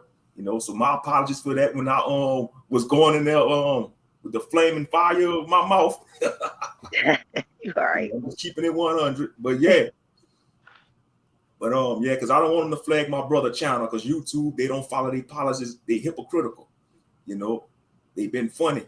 They already shadow banned our channels, but it is what it is. They ain't stopping nothing, you know. But yeah, you know, you could join the camps if you want, join at your own risk. But I want to advise you. My advice to a new Israelite, personally, if I had to tell a new awakened Israelite, get your Bible, get your Apocrypha, and get your Zondervan's Bible dictionary, and study for yourself. Read for yourself. You know, exactly. Read for yourself and pray to the Most High that He'll lead you to the right brothers and sisters. Exactly. Because you don't want to follow the crowd. Because most of the time, when you follow the crowd, you're gonna always get disappointment. Because man will let you down, but the Most High will never let you down. Because we have flaws. Humans have flaws. You know, speaking for all of us, we have our flaws. And we not flawless. The Most High is flawless. Yahshua is flawless. We got our flaws and stuff. But yeah, shout out to everybody in the chat room. You know, but yeah, man, don't join these camps, man. I mean, they unruly. They brutish. They brutish. They foul mouth. They foam at the mouth like a dog with rabies, a rabid dog with rabies, man. I mean, they just, and to say something outlandish like, if the Lord permit, I would kill my own mama, man. That is demonic, man. We serve a loving God. The Most High ain't gonna allow that, you know. He ain't, because He say honor thy father and thy mother. You know, it don't mean you respect their wrongdoings. You know, you don't respect their wrongdoings. You still respect their household. You, especially if you grew up under their roof. If you under their roof, because some newly awakened Israelites, they still dwell amongst people that's non-believers. You still got to respect their roof. You got to, you know, especially if you're, you know, because you got some young Israelites, they could probably be in their teens or early 20s, and they might still live with their parents. You still got to respect your parents' house. Go up in there and be like, oh, you can't be cooking all that swine. They're going to look at you like, I brought you into this world, child. I could take you behind out. Or they'll pitch you out. I'm just saying, you know. Hey, look, family, this is what I'm going to do. I'm going to play the video a little bit more because I want to hear other people who then came on the panel. So we're going to let the brother go in for about 6 to 8 minutes. And then I'll stop it, family, because I really want y'all to hear what this brother is saying about Israel United in Christ. Because there's another thing, too. I think because they are a big organization, a lot of people be scared to call them out. Right. But I want to let you camps know something. We not scared to call none of you out. They just not your general, not your bishop, not your officer over 110. If you teaching false doctrine, we coming for your doctrine. So let me open back up this window, and we're gonna let it go for a little bit more. Okay, Judah. Talk to me, Bees. While you doing that, I just want to say Shabbat Shalom to my sister Amina Coleman on the panel. Absolutely. Shabbat Shalom to you, sister. Good to see you. Thank you, Bees. Shabbat Shalom. I'm sorry, sis. Shabbat Shalom to you too. Shabbat Shalom to you too, sis. Yes, you and Brother Jules. God bless. God bless you too, and Mike C. And I also, and the family. And I also want to shout out my sisters in the chat room. Sister Eve ate the fruit of lies in the chat room. Sister Olive's Dreams. Sister Nehemiah, Rhea, my sister Crystal in the chat room. DJ April Showers in the chat room. You know, all my sisters in the chat room. Absolutely. Sister Rainy Woman in the chat room. You know, there's another sister in the chat room, but I don't know. I think Sister Deborah. Shalom, Shabbat Shalom to you, sister. You know, K. Judah. You know, I've been dreaming of getting all my sisters on the panel one day. Absolutely. I think it's gonna come into fruition. August Dreams, Shabbat Shalom to you, sis. I'm glad you back. And to all the sisters in the chat room, DJ April Showers, good to see y'all. I'm about to hop down on the panel. I love y'all, brothers. My brother Ariel, shalom to you, brother. Brother Bossy, shalom, brother. And Moshe Yahuda. I love you, sister. You have a blessed day. Much love, sister. Love you, B. Love you with the penny. Shalom and salutations to you and Brother Jules. Big Jules. Shalom, Auntie B. Sparrow. And Brother Ayil, I love you, brother. Good to see you. God bless you. Be safe. Thanks. Nice to see you as well. Thanks. That's my sister Bees, y'all. That's my big sister right there. That's hey, family, I'm gonna go ahead and play the video because look, we gotta really dive into it because y'all ain't heard nothing yet. Here you go. So we already talked about the women basically, but I don't know if everybody knows that 70%, I've said this before, 70% of cults are made up of women. So I want to know if he has ever seen anything positive that what I'm trying to say is, manipulate, not positive, but how they manipulate the minds of the women? Or did you notice that there were certain women, especially in IUIC, I know when I was there, certain women that they told, oh, you're such a righteous sister, to use them against the other women? Did you ever witness anything like that? Wow. I wouldn't say for my particular church in Austin, because I was in IUIC Austin, Texas. And a lot of stuff that the women got caught up in, or all of that stuff, a lot of stuff wasn't my responsibility to address. You know what I mean? So I tried to stay out of a lot of that stuff. But I did see, a lot of women being told to leave their husbands, right? Hold on. Yes. Now, Paul, you're right. You broke that down. You said that. Yeah, brother. A lot of women. Hold on, brother. You're telling me that these so-called righteous brothers are trying to influence their woman, the Hebrew sisters, to leave their husbands. Yeah. Talk to us more about that. That shit is crazy, man. A lot of sisters would come in. A lot of sisters would come into this faith, right? This ideology, and they would be married, right? And they'll come into IUIC and try to, bring their husband in, but maybe their husband was a free thinker. Maybe he already knew this ideology wasn't the truth, or wasn't something he wanted to follow, right? But they'll tell the sisters, like, all right, try to win the brother over, right? But after a while, if the brother don't want to come in, you gotta divorce that brother. You gotta get rid of your husband. You know what I mean?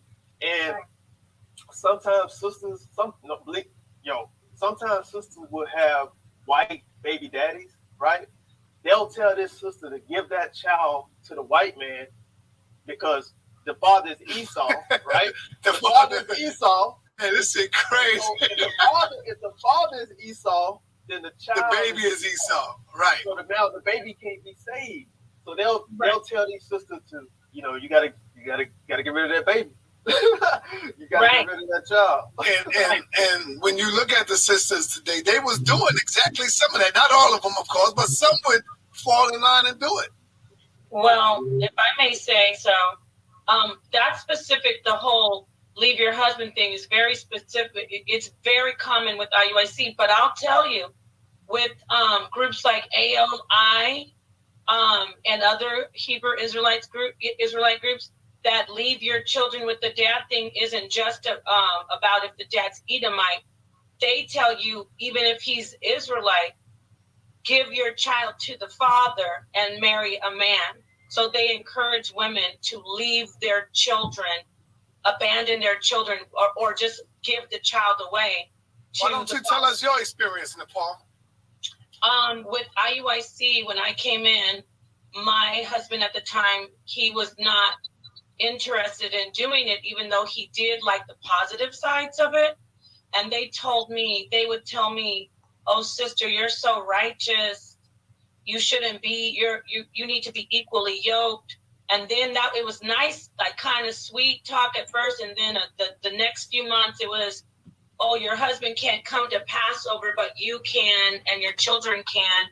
Then it was like, and I didn't go. Then it was like, okay, he's got 30 days or 90 some. I can't remember if it was 2 months or 30 days or 90. He has to do a council with us. And he kept on having to do these councils where he was like, they're crazy. I'm not doing that.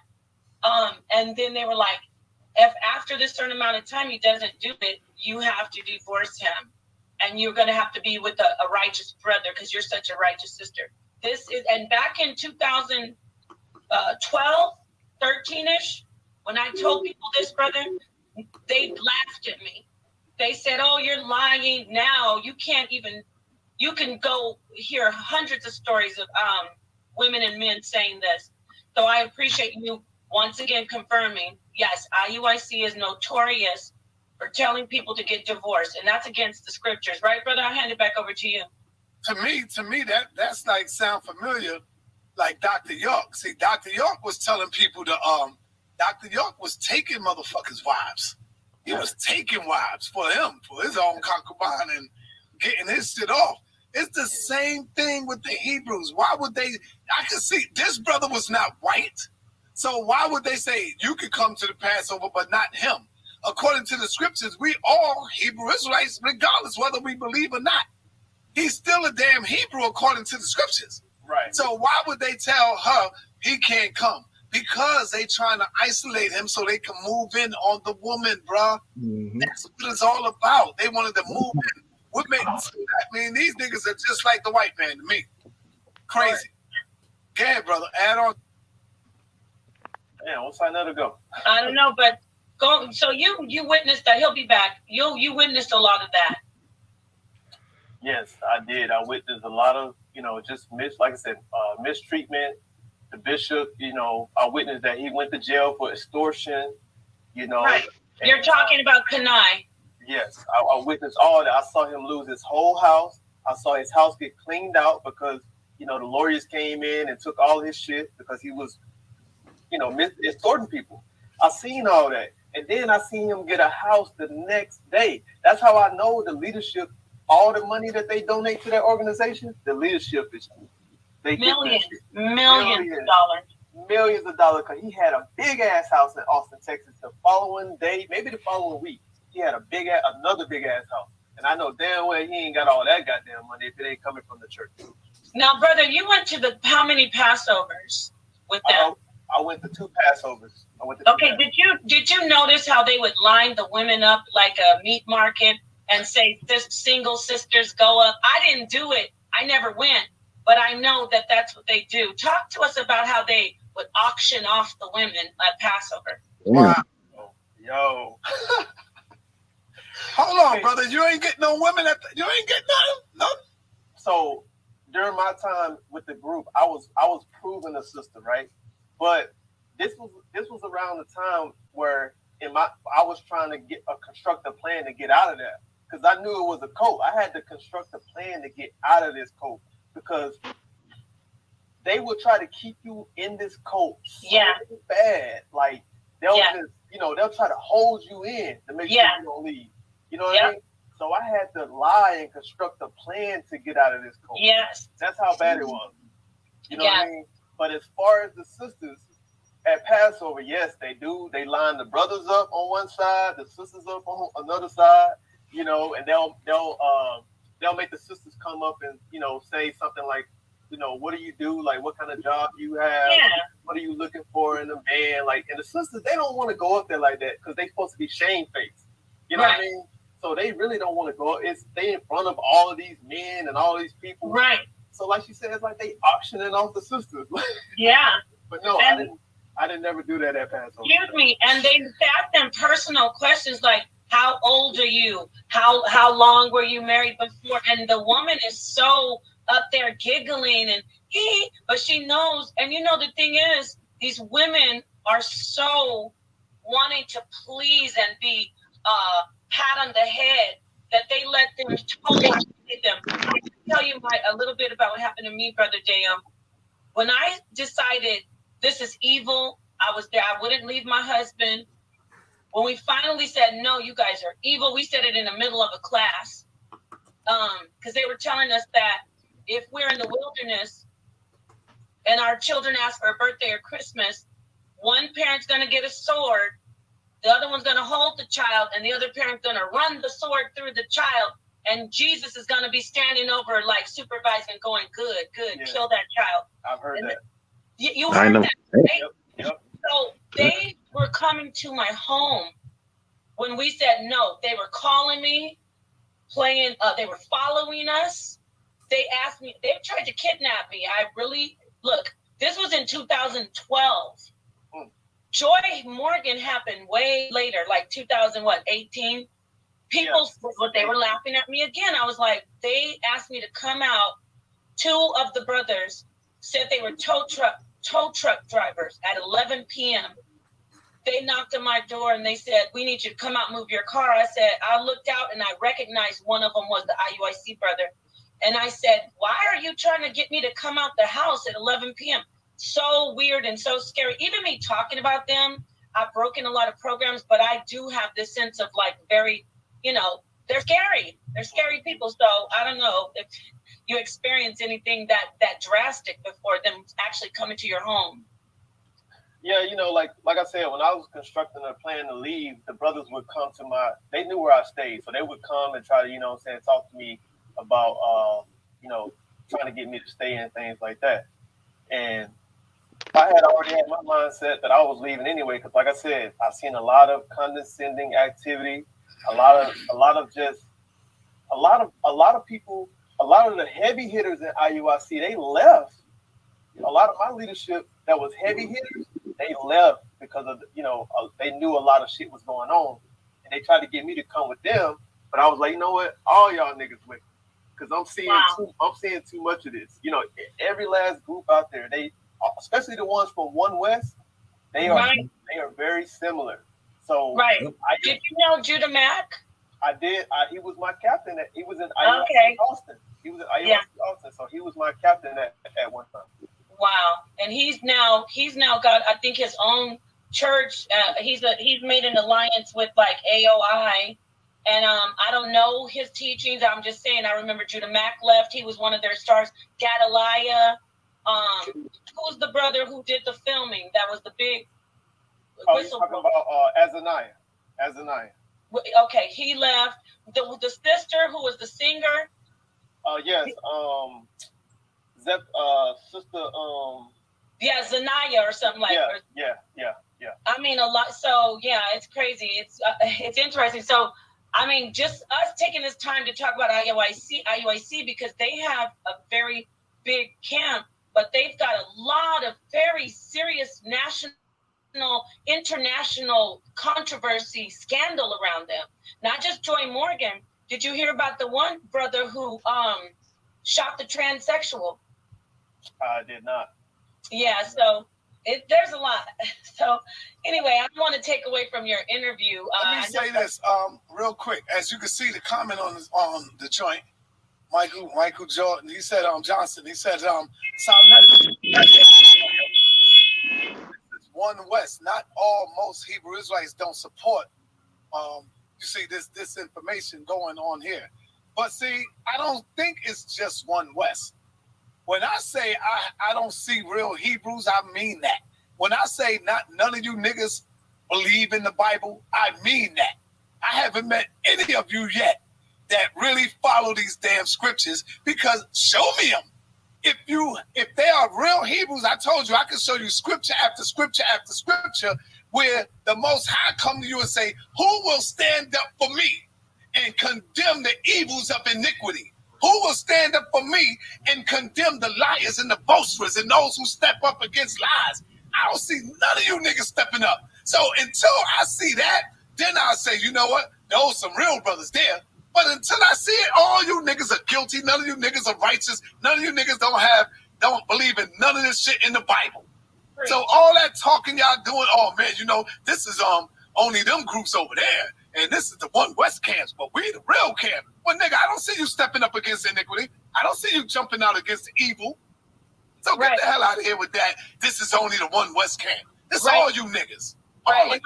I want to add to that, by the way, being a Hebrew Israelite since 2011, One West camps are the majority of the Hebrew Israelite camps. So please take several seats. Nobody's disinforming. This is facts, and this is general information. These are not just, it's not just happening in IUIC either. Hey, family, this is why you don't have to boast about what you're doing for the Lord. You just let the Lord be the judge if he accept your persons.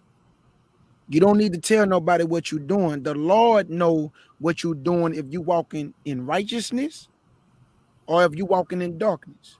Now, he just said he don't see no Israelites who's teaching truth and following the Bible.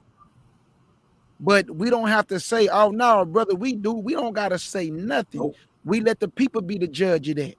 Right. If the people are being edified by Big Brother and our Father, that's all we care about. Ain't nobody care about joining no camp. Ain't nobody care about what no other Israelites doing. But we will destroy your doctrine. That's what people don't understand. If you are lying to the people, we coming for your doctrine, because you are putting a stumbling block before God's children, and you don't supposed to do that. So we gonna correct your doctrine and guide the people back to the narrow gate. Because all these big organizations like Israel United in Christ, that's the way that lead to destruction. Because the Lord told you, wherever a multitude of people at, that's what lead to destruction. And them Negroes got, camps everywhere throughout the world. In most major cities. In most major cities. Yeah. Leading people astray. Leading people astray, like Moshe said, putting a stumbling block before the children of God. That's so, how you know they know good. Most of their hard hitters left. Like he was just explaining. Most of their hard hitter. And I think the sister he was referring to was Samara Israel. Okay. I think that's the sister he was referring to. Yeah, she made good music. But she left the camp though. And what about the other sister, Moshe, Gina Blue, the one be on YouTube? She left them too. Her name Gina Blue. She they slandered that sister. They slandered that woman so bad, man. I'm telling you, Kana. I ain't gonna call you no elder. I'm gonna say Kana. Man, I promise you, bro. I see it in your eyes, you wicked. You know how the Bible say the window is the eye, the window, the eyes is the window to the soul. Man, when you look at Quanah, man, you can just see it in that brother. That's an arrogant, condescending, narcissistic man, dog. He was the main one slandering that sister on Facebook. Elder Kana, you was the main one. You a grown man, man, and you was slandering a young woman younger than you because you an evil, wicked dude, bro. That's why you lost your house. And then you got you another house because y'all using the millions of dollars that people donate to y'all or pay tithes, whatever. That's why I keep telling y'all, man, don't take no money for the truth, man. Freely it was given to you, freely give. Hey, I think they want to come back on a panel. Ayel, brother, both the brothers backstage. Okay, yeah, brother Bizarre, he said he want to come on too. Okay, I got you right now. Let me drop the link. I've been salute. I've been my brother. Oh no, he right here. All right. There's Ella. What the business, my brother? Hey, what's up? Can y'all hear me good? Yes, sir. We can hear you. What the business? Hey, man, nothing much, man. I'm finally happy. Praise Most High for allowing me to catch a live. I can never catch a live because I work overnight, so my schedule always be messed up with y'all. You just like me. I work overnight too, my brother, so I already know what you're talking about.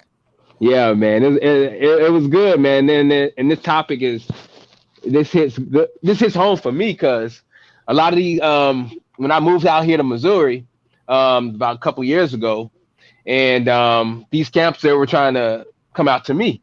They were trying to come out, tell me to move out to St. Louis and whatnot, because they had they had people. Because I'm on Twitter, and so they found me through there, and because I'm in Missouri and whatnot, so they tried to hit me up. I don't know which camp they was part of. I didn't go into all that, but yeah, he was like, yeah, we move in a bunch of guys into like a house. They got their own apartments or houses or something out there, and it's like 30. They got like said they had like 35 people or whatnot out there. I don't know what the living situation. I don't know if they got a bunch of people in one house, bunch of people in one room and whatnot. Right. But praise the Most High that he did not let me go out there because that probably would have been bad. It would have been bad. All praises, my brother.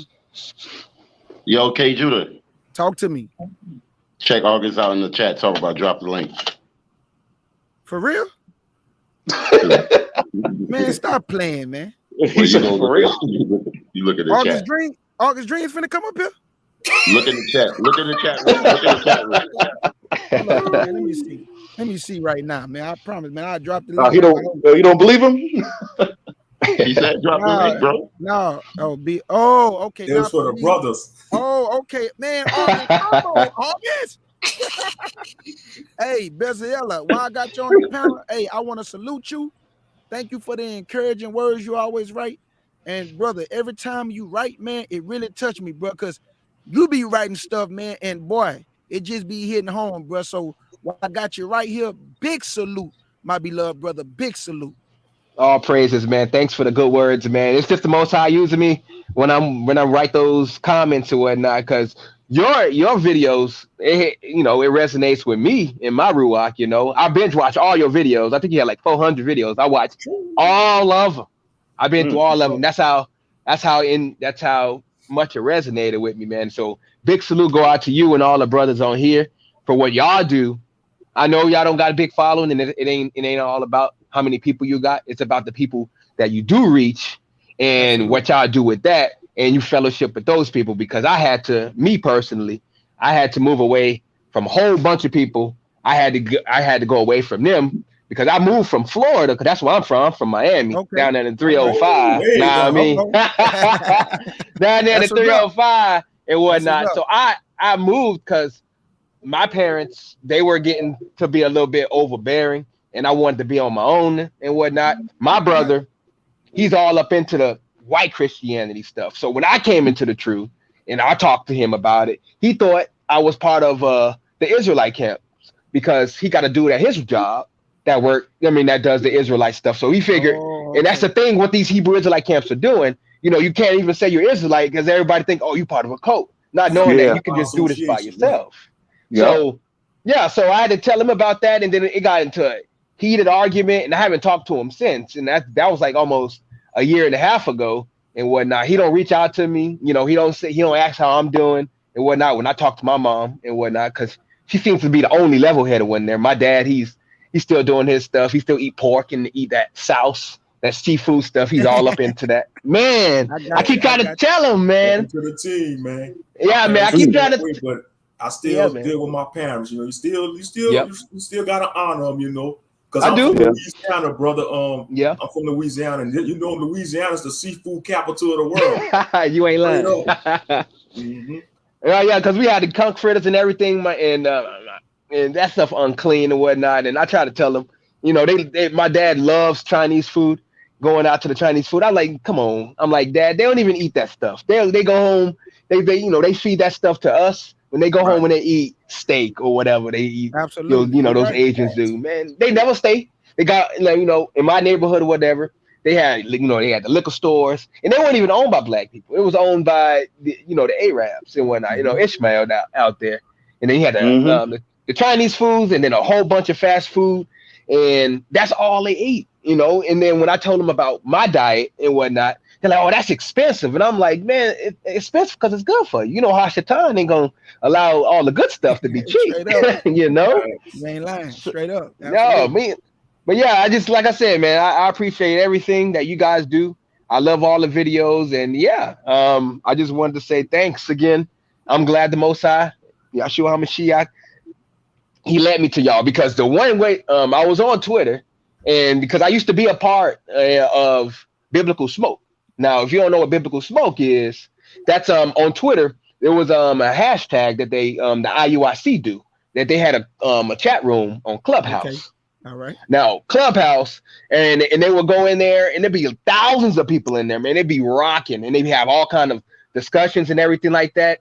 And the things that they talk about on there, oh my goodness. I mean, it was just straight doctrine after doctrine, that false chart, everything. You had other brothers coming up in there, and then they would overtalk them if they were making sense, because they can't allow them to be embarrassed on their own platform. Absolutely, my brother. And they do that all the time. And I'm like, and then all of a sudden, I just went into YouTube, and I'm like, fake 12 trap chart.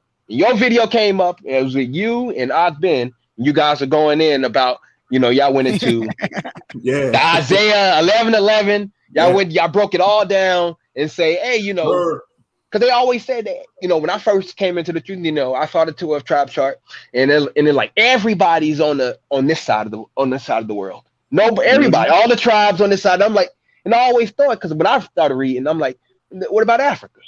Well, aren't they still? And what about them? And then, I think it was like a couple years ago, Bishop Nathaniel added a little disclaimer to the bottom of that 12 tribe chart that IUIC promote, and it says, also to we got brothers in Africa too. I'm like, come on, man. Come on, man. You see what they doing, right? So look, because of everybody exposing the chart now, they gonna try to put a disclaimer to make it look like Oh, they been knew that our brothers was in Africa, but they didn't, Bezalel. They going off of what other people been trying to tell them. Yep. Yep. They don't listen. Go ahead, talk your talk. Yeah, they don't. They don't listen about what they like. They just promote it. They don't even listen to, because when I started talking about it, because when I started learning the truth, or when I started, going more and more into depth about the 12 tribe chart and all that good stuff, then I started talking to them about it. So I started hitting them up, and going onto their Twitter, and I started messaging them. Okay, what about this scripture? I hit them with Isaiah 11:11.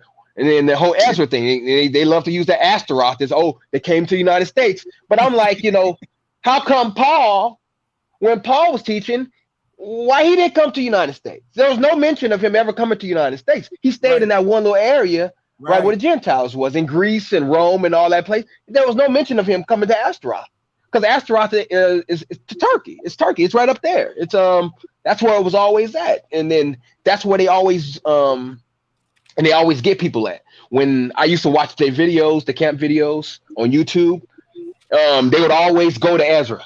Every time they go to Ezra and they use that scripture to say that's where we came at. And then they started talking about, and then you had all these other nationalities coming up, and they would go and talk to them about, hey, you probably an Israelite. And I'm like, how you know this? And so, and these people, and they just give them false hope that they're Israelites, and these people have no idea that if they do make it to the kingdom, that they're not going to have the same type of power that the real Israelites going to have. They're going to be handmaids and servants. And that's the thing that I've been trying to tell them. And then I try to tell them about all of that knowledge, and they blocked me. Wow. All the IUIC blocked me, because I'm like, all right, all of the IUIC from all their cities and whatever, because I would go to all of them, and then they all single-handedly blocked me. It's like they knew who I was, and they just all blocked me. So I can't even talk to them, because I was spitting too much truth. They couldn't allow their congregation. Absolutely. But hey, Bezalel, watch this. I'm finna read you a scripture. Now you remember when Paul was on the road to Damascus, right? Right. Now we know that Paul went to the Gentiles, but it's something that people miss, and I'm finna read it to you. Watch this. This is Acts chapter 9, and your brother K. Judah gonna pick it up in verse 1. And it reads, and Saul, yet breathing out threats and slaughter against the disciples of the Lord, went unto the high priest and desired of him letters to Damascus, to the synagogues, that if he found any of this way, whether they were men or women, he might bring them bound unto Jerusalem. And as he journeyed, he came to Damascus, and suddenly there shone round about him a light from heaven, and he fell to the earth, and heard a voice saying unto him, Saul, Saul, why persecutest thou me? And he said, who art thou, Lord? And the Lord said, I am Jesus, whom thou persecuted. It is hard for thee to kick against the pricks. Paul, you can't stop this truth. Now I'm going to jump down to verse 11, and I just want y'all to listen to this. Watch this. And the Lord said unto him, arise, and go into the street, which is called Straight, and inquire in the house of Judas for one called Saul of Tarsus.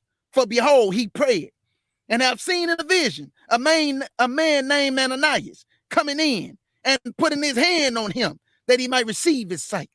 Then Ananias answered, Lord, I have heard by many of this man, how much evil he have done to thy saints at Jerusalem.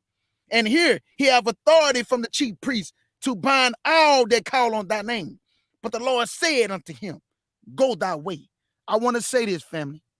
When you are chosen by the Lord, not even your sins can stop the purpose that he have for your family. And Ananias is trying to tell the Lord, hold up, man. How you going to use this man who was doing wicked? The Lord told that man, go your way, bro. I'm using Paul. Watch this. Verse 15. But the Lord said unto him, go thy way, for he is a chosen vessel unto me. For he is a chosen vessel unto me to bear my name before the Gentiles and kings and the children of Israel. Hold up. Peter and them at this time was not called the children of Israel. they are called the southern kingdom. And the house of Israel consists of the 9 tribes. Because remember, Levi went back with Judah because the 9 tribes would not allow them to do the office of the priesthood. First it was Judah and Benjamin, and then Levi went back with Judah in 2nd Chronicles. Now, why did the Lord say that Paul was going to the children of Israel also and the Gentiles? This kills that doctrine that the Gentiles are Israelites. This killed that doctrine that the Gentiles in the New Testament are the Israelites of the New Testament. You know how I know that? Because Paul went to the Gentiles and kings and the children of Israel. Who are the children of Israel? Let's go to Hosea chapter 1, and I'm finna show y'all so it's gonna blow your mind. Watch this. Hosea chapter 1. We're gonna let the Lord line it up.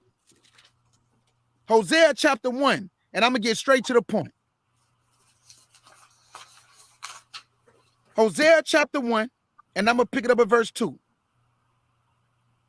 The beginning of the word of the Lord by Hosea. And the Lord said to Hosea, go, take unto thee a wife of whoredom and children of whoredom. For the land hath committed great whoredoms, departing from the Lord. So he went and took Gomer, the daughter of Debalam, which conceived and bare him a son. And the Lord said unto him, call his name Jezreel, for yet a little while, and I will avenge the blood of Jezreel upon the house of Jehu, and will cause to seize the kingdom of the house of Israel. Hold up, not Judah. What you mean the house of Israel? Because when Solomon sinned, God did a split.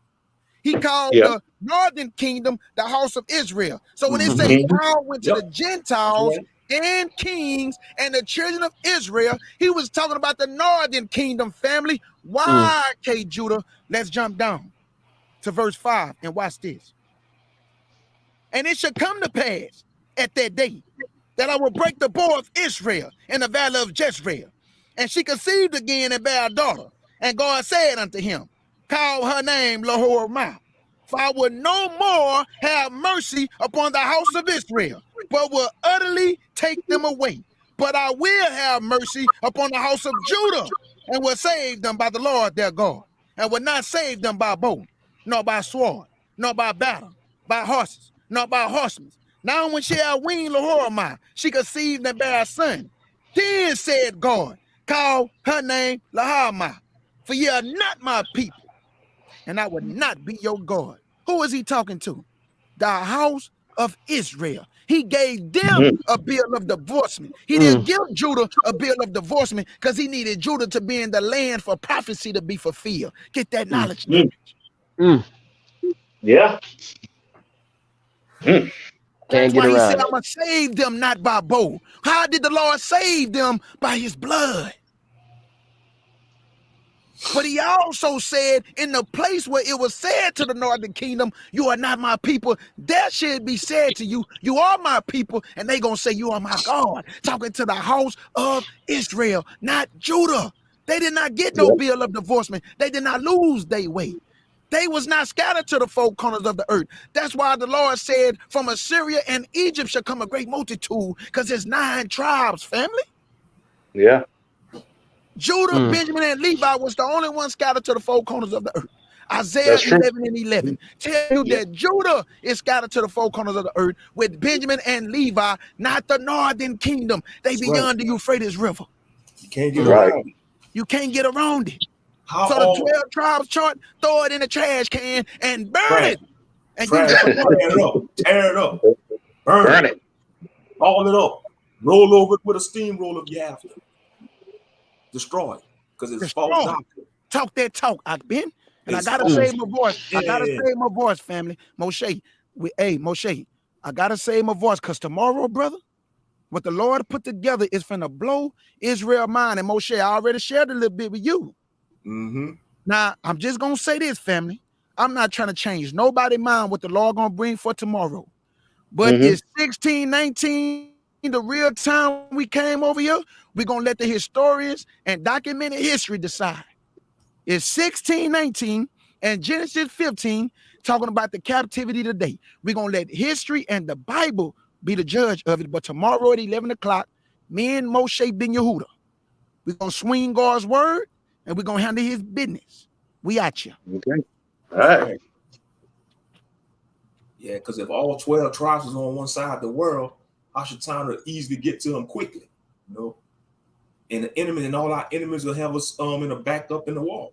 You know, it doesn't make any sense. You know, the Most High said he's going to scatter us to the four corners of the earth. You know, and most of us that scatter is the southern kingdom, which is consists of Judah, Benjamin, and Levi. Right. They need to throw that chart away. They full of pride, though we know they're not going to do it. And all them false teachers came from one west or one mess. You see, if you tell people you're Israelite, that's immediately they're going to think, oh, you're a member of one of the one mess. Yeah. Automatically, they're going to think that. Yeah. Don't let them play the guilt by association game, because especially if they're Christians, because you got to look at the KKK. They're a Christian organization. Timothy McVeigh, he was a Christian. The one that Gentile man that blew up that building, the Oklahoma City, he was part of a Christian organization called the Order, something like that. You know, David Koresh. Yeah, David Koresh. Yeah, Colt. Yep. David Koresh, right? Jim Jones probably was a religious leader too.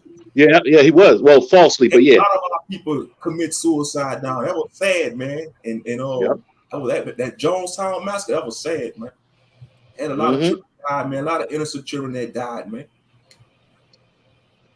Yeah, that's why I say, man, you gotta be careful. Don't join. They cults, man. They cults. We're gonna just call it for what it is. We're gonna call a spade a spade. IUIC. That's why I don't know if y'all saw the thing I put in the chat. I was like, Israel under influence of cults. IUIC, Israel under influence of cults. Instead of Israel united in Christ, Israel under the influence of cults. You know? Yeah, brother Moshe. That's why I say that your foundation have to be strong. You know, it can't be built on sand, you know? Right. Because I think people come into these camps for the wrong reason. You know, maybe the reason they come in is the same reason why people join gangs, you know? They want to fit in, they want something to belong to, you know? Right. Yeah. You know, and they want that brotherhood and that camaraderie. You know what I'm trying to say? Right. That's what they're looking for. But they paint you a good picture. You see, they gonna always have to paint you a good picture when it comes to these organizations. But as soon as you get on the inside, you start seeing it for what it is. And how the brother was explaining on the video we was just listening to, he was like, they give you a precept book they want you to read on in certain scriptures. So let's let you know they don't want you to read and study for yourself. Because brother read and study for himself, or sister read and study for herself, they're going to start challenging the doctrine that they was taught. And that's why they don't want to read for themselves. That's cult mentality. It's a cult. Yep. For what it is, it's a cult. Them boys are a bunch of damn bandits. Yep. Yeah, they are. Bandits. Bandits that want to rob you of your salvation, your peace of mind, your sanity. They want to control you. They want to control your very being. They want to say, well, you can't. And that's another thing. Say if you in IUIC, they don't want you. You see, they don't want their members to come around us to CUC. You know, they don't want their members to come fellowship with us because we'll get them right. And I say that humbly. They threaten by. You see, they threaten by those who read for themselves and you know, study and have no tolerance for buffoonery, because we have no tolerance for buffoonery around here.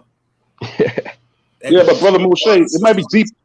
It might be deeper, like you said before about plants and government agents and all that, you know. Oh yes, brother. They do got government agents. It's paid agents. It's got to be, brother boss, because how you could be during working hours in front of government buildings, you know, like banks in front of, sometimes they be in front of banks, government buildings, cursing out the white man, saying all kind of outlandish stuff. We couldn't go do that, man. Us brothers, we couldn't go out there on the street corner and do that. Especially people, man, let me go on Main Street right now in my city on Main Street and start doing what them cats do. Man, right where City Hall, man, they'll lock my behind up, man. They'd be like, get that Negro on, who he think he is? They'll swarm up on me like like gnats, man. They'll swarm up on me like some gnats. Moshe, this is what people don't understand. We all leaders. Man, there's no one leader, man. We all leaders. And guess what? You bring all that together and you work together. That's it, man. It's Right, simple. right, We make right. everything hard, family. We make everything hard. If I love my brother and what I want done for myself, I'm gonna treat my brother with the same respect. It's easy, man. Like I always I don't say, want nobody disrespecting me, so I'm not gonna disrespect my brother. I don't want nobody treat me any kind of way, so I'm not gonna treat nobody any kind of way. I'm gonna give you the same respect that I would want. Mama raised me to be respectful. I'm gonna be respectful. Mama raised me to love. I'm gonna love. She raised me with compassion. I'm gonna show compassion. Because I want compassion, I want love. So how you gonna want something you gonna give? That's crazy to me. And look, I'm not trying to bang on the black men. If the shoe don't fit, don't put it on. But a lot of black men, you want these sisters to be submissive to you, but you ain't doing nothing for them to be submissive to you. First of all, you gotta submit to the Most High in Christ, and they're not even submitting to Christ's will and the Most High will. You feel me? They're not even following after Christ, because Christ's supposed to be the head of men. They're not following after Christ, because if they was following after Christ, they're trying to they'll be compassionate, they'll show love. Man. Moshe, you remember that lesson I did when I said it's not that the camps correct the sister, it's the disrespect that come with the correction. Yeah. I went and showed in the Bible when Christ was dealing with women, he never disrespected the women. It was with love and compassion. Even when he dealt with women of other nationalities, he still dealt with compassion and love. He even healed the woman, man, whose daughter was vexed with the devil. Christ say, it is not meet to take the children's bread and cast it to the dogs, right? But the woman say, but let the dog eat the crumbs from the children's table. Now they want to use that scripture to say, look, he called a woman a dog. Man, all Christ was saying is let my people eat first, and then what's left over, you can have it. That's the same thing we're supposed to be doing today. It's to the Israelite first, then to the nations. Israelites, and then we're supposed to teach the world, because you got to get Israel right first before you can get the world right. That's right. Somebody got an echo. Oh, what's that mean? I don't know. Somebody got the YouTube playing in the back though. I don't have you. Is it me on K. Jordan? Do you know? I don't know. Yeah, man, but I want to tell you, I want to say to all the Israelite men who out here treating women in a kind of way, oh please, Lord, don't let them come around here. Man, I'm telling you, we don't tolerate no disrespect of the brothers, and we most certainly don't tolerate no disrespect of the sisters. The last time somebody came in here and disrespected Sister Eve, man, we went in on him so bad. The nigga was talking about why y'all want to get violent, because we'll put our life on the line. Go where he was. I think you'd have ripped his head off, man. We'll put I take planes. I fly on planes.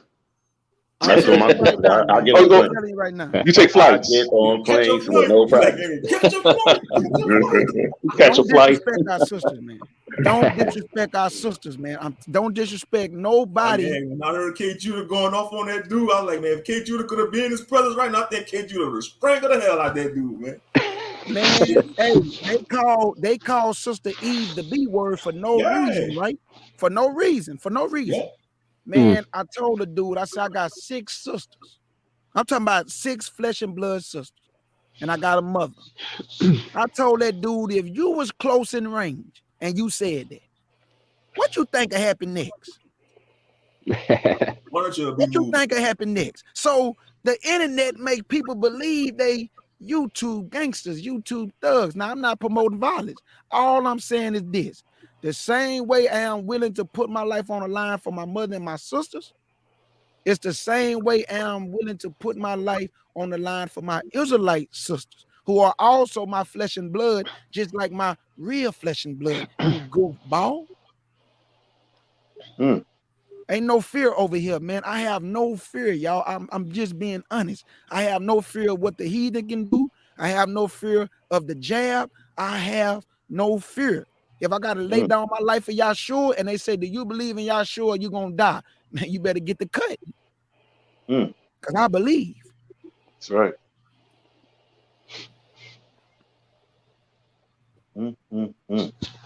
Yep. Yeah, put a scripture in there. Yeah. Ariel put that 1 Corinthians. Hey, Ariel, you Yeah, finna that's have me going hard in the paint. that's just the scripture of the day because we want everybody in the family and everybody to know that that's how we rock, man. You're gonna have to read it then, because I don't want to go too hard in the paint, and then when tomorrow comes, I'll be sounding like Prince. 1 Corinthians. Nah, don't do that. You got me, Ben. Yeah, where? I'm gonna go. 1 Corinthians 1:10. I got it. Okay. Yeah, we got our new brothers in the CUC. Our brother Benzael. We got our new brothers here, man. We gotta let them know this how we rocking, man. We one band, man. We one sword. You touch one and you touch all. Absolutely. Disrespect one and you disrespect all. Absolutely. And that's it. Point blank. Period. From the brother Ariel, my flesh. 1 Corinthians chapter 1, verse 10, and it reads, "Now I beseech you, brethren, by the name of our Lord Jesus Christ, that ye all speak the same thing, and that there be no divisions among you, but that ye be perfectly joined together in the same mind and in the same judgment." Edifying, Moshe. Talk your talk. So as I just read through the word, we supposed to be unified and like-minded. Now disrespecting each other. Like-minded, showing love. Man, no, come on, Moshe. Now you got it wrong. Dealing with each other like brothers and sisters. We all side by side. We fellow servants. Ain't no big I's and no little U's. No, you gotta put. This ain't General K. Judah. This ain't Sergeant Ariel or Captain Boss. And no, we brothers around here. Now, Moshe, you got to put the women in the back. No, they walking side by side because they came out of our ribs and they are help me. So they no, Negro. No, you got it wrong, Negro. Now they bald headed. No, man, they growing their natural hair, bro. No. I see a lot of sisters growing their hair out natural, man. They ain't bald. They got pants on though. Now they got the pants on. They can still wear pants as long as it's modest attire. They can cover their pants up. But they don't got on no fringes. Where the fringes at though? No, but they got to put the fringes on. Last time I checked, it's all about the heart, man. It's all about the heart because there's a lot of wicked people with fringes on and they mind ain't right. They foaming at the mouth like a dog with rabies. And there's people that never wore fringes before. And they got a pure heart. They never wore one fringe in their life before and they got a pure heart. And they doing the Lord's work, man. Do y'all hear the stupid stuff that came out my mouth? This is the same stuff that people say on the street corner. Did y'all just hear the foolishness that came out my mouth that the black woman is bald-headed? The black woman don't got no place in the kingdom. God don't use black women for nothing. They supposed to shut their mouth, be submissive, clean a house, cook and clean, and all the black man supposed to do is teach the Bible. He don't supposed to have no job. He supposed to walk around with tablecloth clothes on, his grandma curtains as a garment, and he don't got to do nothing but teach the Bible on the street corner, get big as a balloon, wear fruited balloon boxes, y'all, and eat Honey Nut Cheerios. That's all he supposed to do. And put all the burden on the woman. The woman got to carry a baby for 9 months. Then she got to go back to work after she had that baby. She give her paycheck to a lot of these Negroes in the camp. She depressed, she miserable, she ain't happy. And I feel bad for you, sister. I really do, because God gave you the signs not to marry him, and you still did it because he was a captain over 100 or a captain over 50. And you looked at the title and not the character of the man. That's crazy. I'm not treating no black woman like that. If the black woman say she tired, I'll get in there and cook. If the black woman say she tired, I'll clean the house. Man, this is about working as a team. First of all, my mama raised a man, not no boy. So I don't get insecure and get all in my feelings and try to tell a woman what she's supposed to do. I do what I'm supposed to do, and the woman gonna follow. If I do what I'm supposed to do as a man, the woman gonna follow the man. She ain't gonna follow no boy, especially boy who got his vertebrae out of whack. For real, man. I don't mind cooking. Shit, man. I like cooking. You know how to cook too. A great cook. Man, y'all got me trying to learn. Let me stop. I want to let all the sisters know and the brothers, man, you don't never have to worry about ever being disrespected over here, and we're gonna ride with you. So if anybody come over here disrespecting you women, you best believe we're gonna go hard in the paint, and we might, say a few things that a little bit out there. But Gotta get a little hood on them. You feel me? Block them with the wrenches. That's why we mod them up. See, I even let the sisters be mods on my channel. Some brothers get offended with that. Oh, you giving the sisters a wrench? Man, it's my channel. I give a wrench to who I want, man. It's my channel. For real. Hey, yeah, do y'all want to crazy. Do y'all want to hear some more of the video, or y'all good? Y'all want to talk about something else? Whatever y'all want to talk about, y'all can talk about. If y'all want to hear some more of the video, we can go a little bit more. Or if y'all want to just talk about something else, man, because I'm telling you, I'm gonna start doing more of these open panels for brothers like Bezalel, for new people to come up, talk your talk. But that's what it's about, man. Sharing the platform, because this is not K. Judah platform. This is an Israelite platform for Israelites by Israelites, for y'all to talk y'all talk. That's right. Clean up crew. That's right. Does he say anything more crazy in the video? I didn't listen to all of it because his video almost 3 hours. But I just got the main part that the brother did not come into the truth to really seek the truth. He came into the truth because they look good on the street corner. Just before you finish the video, go ahead, AL. He told me his phone acting pretty bad. Oh, Eve, you better stop. Hold up. I gotta go get that. Even though you put it right there, Eve, I'm gonna go and read it out there. Y'all ain't see how y'all is rushing them people about the land. Just before you play the video again. I will say I have spoken to Nepal before. I used to go on a Hebrew Israelite channel around. Oh, our brother in the UK, y'all, we got to bear with him. Yeah, that's phone acting up. Yeah, UK internet. We can hear you, brother. Talk your talk. Y'all see how the Lord is pushing these people up off the Middle East? Oh, absolutely. I've seen all that with that Taliban stuff. That's crazy. This prophecy is real, man. Taliban putting they won it. They got round one already. Oh yeah. Oh yeah. and you can kind of tell the Most High doing all this because there's no defense. They just walking. They climbing on planes, all that. Yeah, you saw that, right? They getting up out there. Oh yeah, they was just. But they're coming here though. They're coming here. That's the problem though. They're coming here though. I know. Like we see them leaving, and we like, oh yeah, they leaving. We love the prophecy, but it's like they're coming here with all that madness.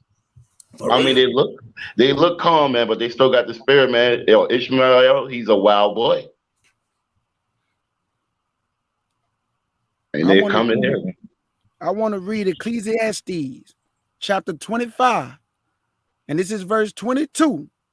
For all the men who you got your woman working, and you ain't doing nothing. And if all the solid brothers, man, I'm not there talking to you. I see you out there handling business. I'm not talking to you. I'm talking to the bombs. This is Ecclesiastes 25 and 22 for all the men who put all the burden on the woman. A woman, if she maintain her husband, meaning do everything, Negro, is for anger, impudence, and much reproach. But hold up. Y'all said that the woman supposed to do everything, but the Lord just said if you put that burden on the woman, she's gonna be full of anger, much reproach, and guess what else, Negro? She not gonna be submissive to you because you have taken the role that you're supposed to be doing and put it on your woman. Goofy. They some baby boys, bro. That's what they is. Baby boys that know scriptures and wear fringes. The bummites out there, you know. But how you call yourself a man and you do that? I don't get how you perceive yourself as a man. Right. And they like want to be called a man. They're not a man. They're a boy. You seem like you need to go back to school. For real. Yep, that is true. That is like you seem like you need to go back to school, 8th grade again, right? And then you learn about economics and the world and how you should survive in the world, and then you come back out here into the real world. Mm-hmm. You graduate first though. These fools ain't went to school. They ain't had no schooling. They ain't had no backbone. I don't want to hear nothing about no father, because people like me and Kay, we ain't had no father in our lives like that. So it was like, there's no excuses, man. Y'all just a bunch of bumites, right? That refuse to get a job and been living off women since y'all been living your whole life, and y'all just can't get in tune with the world. But all y'all can get in tune with is your mouth. Right. And I want to say this. Okay, I got 6 sisters, right? And this truth kind of drifted us apart just a little bit. Well, now kind of a lot. So peep this. We was close all our life, family. My mama raised me and my sisters to really, really love each other. I'm talking about when we used to go to church, people used to come up to my mama and say, man, I just love the way y'all are a family and the way y'all show love to each other. They used to tell my mama this in church. But peep game though. Later on in life, the truth, when I started really coming into the truth, it's kind of drifted us apart. So years would go by and we wouldn't speak, right? We wouldn't say nothing. Like, I just got tired of trying, man. So I just left everything alone. Man, come to find out, man, my mama's birthday came around. And something just hit me in my mind, because I ain't talked to my mama in 3 years at this time. 3 years passed by, I ain't talked to my mother. I wasn't talking to my sister now. This is when I be telling y'all, you have to let go and forgive. It don't matter the hurt you feel. You have to let go and forgive for you to be able to move on and live your life. Man, me and my sister and them was just crying, y'all. Man, we just cried together. Man, I told my sister and them, I'm sorry if I hurt y'all, because I'm the only brother they know. My sisters look up to me, y'all. I'm the only male figure that's positive that they can see who doing something with my life. They can't look at my cousin in them. All my cousins in the street.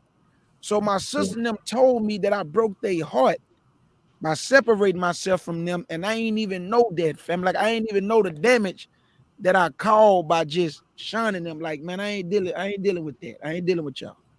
But you know what? I cried with them. I told them I was sorry. I asked them, can they forgive me? We took my mother out. I surprised her. She didn't even know I was sitting at the table. She just bust out crying. The point I'm making, family, is forgive and let go. Now I text my sister and them every day. I check on them every day. I tell them I love them every day. I do a morning roll call when I text everybody. I text everybody on a morning roll call. Tell them to have a blessed day. I love you with the prayer. So the point that I'm making, family, if we can show love as a people and forgive the hurt that the mother or father or husband or sister, it don't matter. Forgive and let go. And I guarantee you, man, you will start to heal. I agree. That's my little testimony, man. Me and my sister and them is straight now. We laugh, you know, we comfortable. The Lord did that, man. It took some time. Yep. And it's hard for me to cry. Hey, family, it's hard for me to cry. I ain't lying to you. It's hard for your brother K. Judah to cry.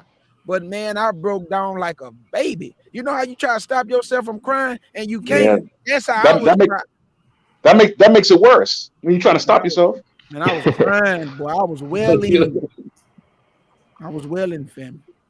So forgive and let go, family. Forgive and let go. I hear that. I probably gonna have to go ahead and forgive my brother too, because because that's a pretty good testimony. Because that's kind of what I'm going through. You know, I still talk to my my parents and whatnot. When I'm talking to my mom, because she's like the spiritual one of the family. My brother is too, but he believes in a whole different side of the whole thing. And I was trying to get him to kind of go along with that and everything, just to kind of tell him, hey, we the Israelites and everything like that. That white Jesus you got, that my mom has on the wall. I think she still has it on the wall, along with a picture of Obama. I still try to tell her to take that John down, but I tried to tell him about that, and then it just came off until we talked for like 4 hours that day, and we was just going back and forth. I wasn't trying to be, arrogant about it or anything. I was just trying to tell him, just trying to pierce through his mind, just something new, because he go to churches and everything like that. before, and they would have their doctrine at these churches, and he would believe in that. And that would be what his foundation would be on. And then here am I trying to knock down his house with wrecking ball, with the truth, the real truth. And he didn't, the mind didn't want that to happen. He was fighting it. The mind loves to fight. If when it comes to something that takes you out of your comfort zone, his defenses went up, and then we just stopped talking after that. And that was like a year and a half ago. And I'm guessing I probably got to talk to him again.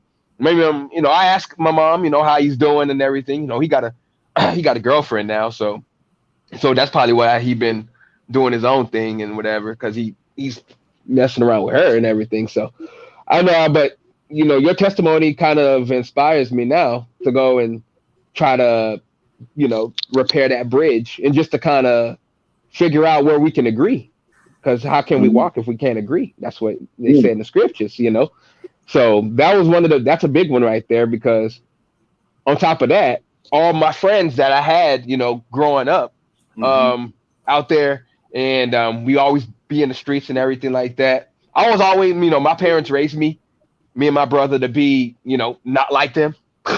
And those other guys, they got spoiled their life by their moms. Some of them had dads, some of them did not have dads, and they would just go out and do whatever. Their parents didn't care.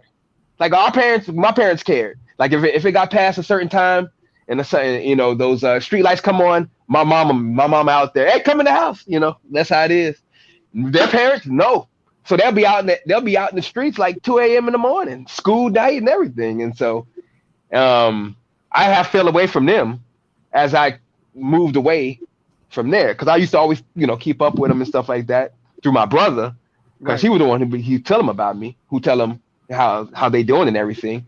But I kind of moved away from them because they wasn't really going nowhere, to be honest, because they were doing the same exact thing that when I left, or before then, they were doing the same exact thing. And now they still doing the same exact thing, because my mom tells me about them and everything. So y'all got me away from them, and now I'm here. Yo, brother, I guarantee you, all you have to do is keep walking the walk that you walking, and I guarantee you, your brother will see it. You ain't no. If your brother don't want to hear scriptures, don't read scriptures to him. All you have to do is keep letting your light shine, Bezalel, and I guarantee you, your brother gonna see that light. And and guess what? Inch by inch, he gonna start asking you questions. Inch by inch. I'm telling you, brother, he gonna really start wanting to know this, because my mother did the same thing. My mother was telling my whole family I'm crazy. That boy in a coat. That boy don't believe God. Guess what my mama believe today? Yeah. The Bible, the truth of the Bible. Oh, there you go. All praise. Because I didn't force her. All I did was step back, and everything that I told her, it marinated. And and God used me to plant that seed, and he did the watering. Right. I understand. That's probably what he did, what I did too when we had that conversation. Like, we kind of went out, but like Inception, you lift that seed of doubt. And then the Most High, if he wants to water that seed and let it grow and flourish, he'll reach out to me. I've had that happen, friends out of nowhere come and talk to me. Hey man, I was just thinking about you, man. And maybe he'll do that. I don't know. It's up to whatever Yah's will is. And if it comes, because I don't want to force anything, because that's the last thing I want to do is continue to push. And so I'm just kind of taking a step back. I tell my mom to tell him, I say, what's up? How you doing? And everything like that.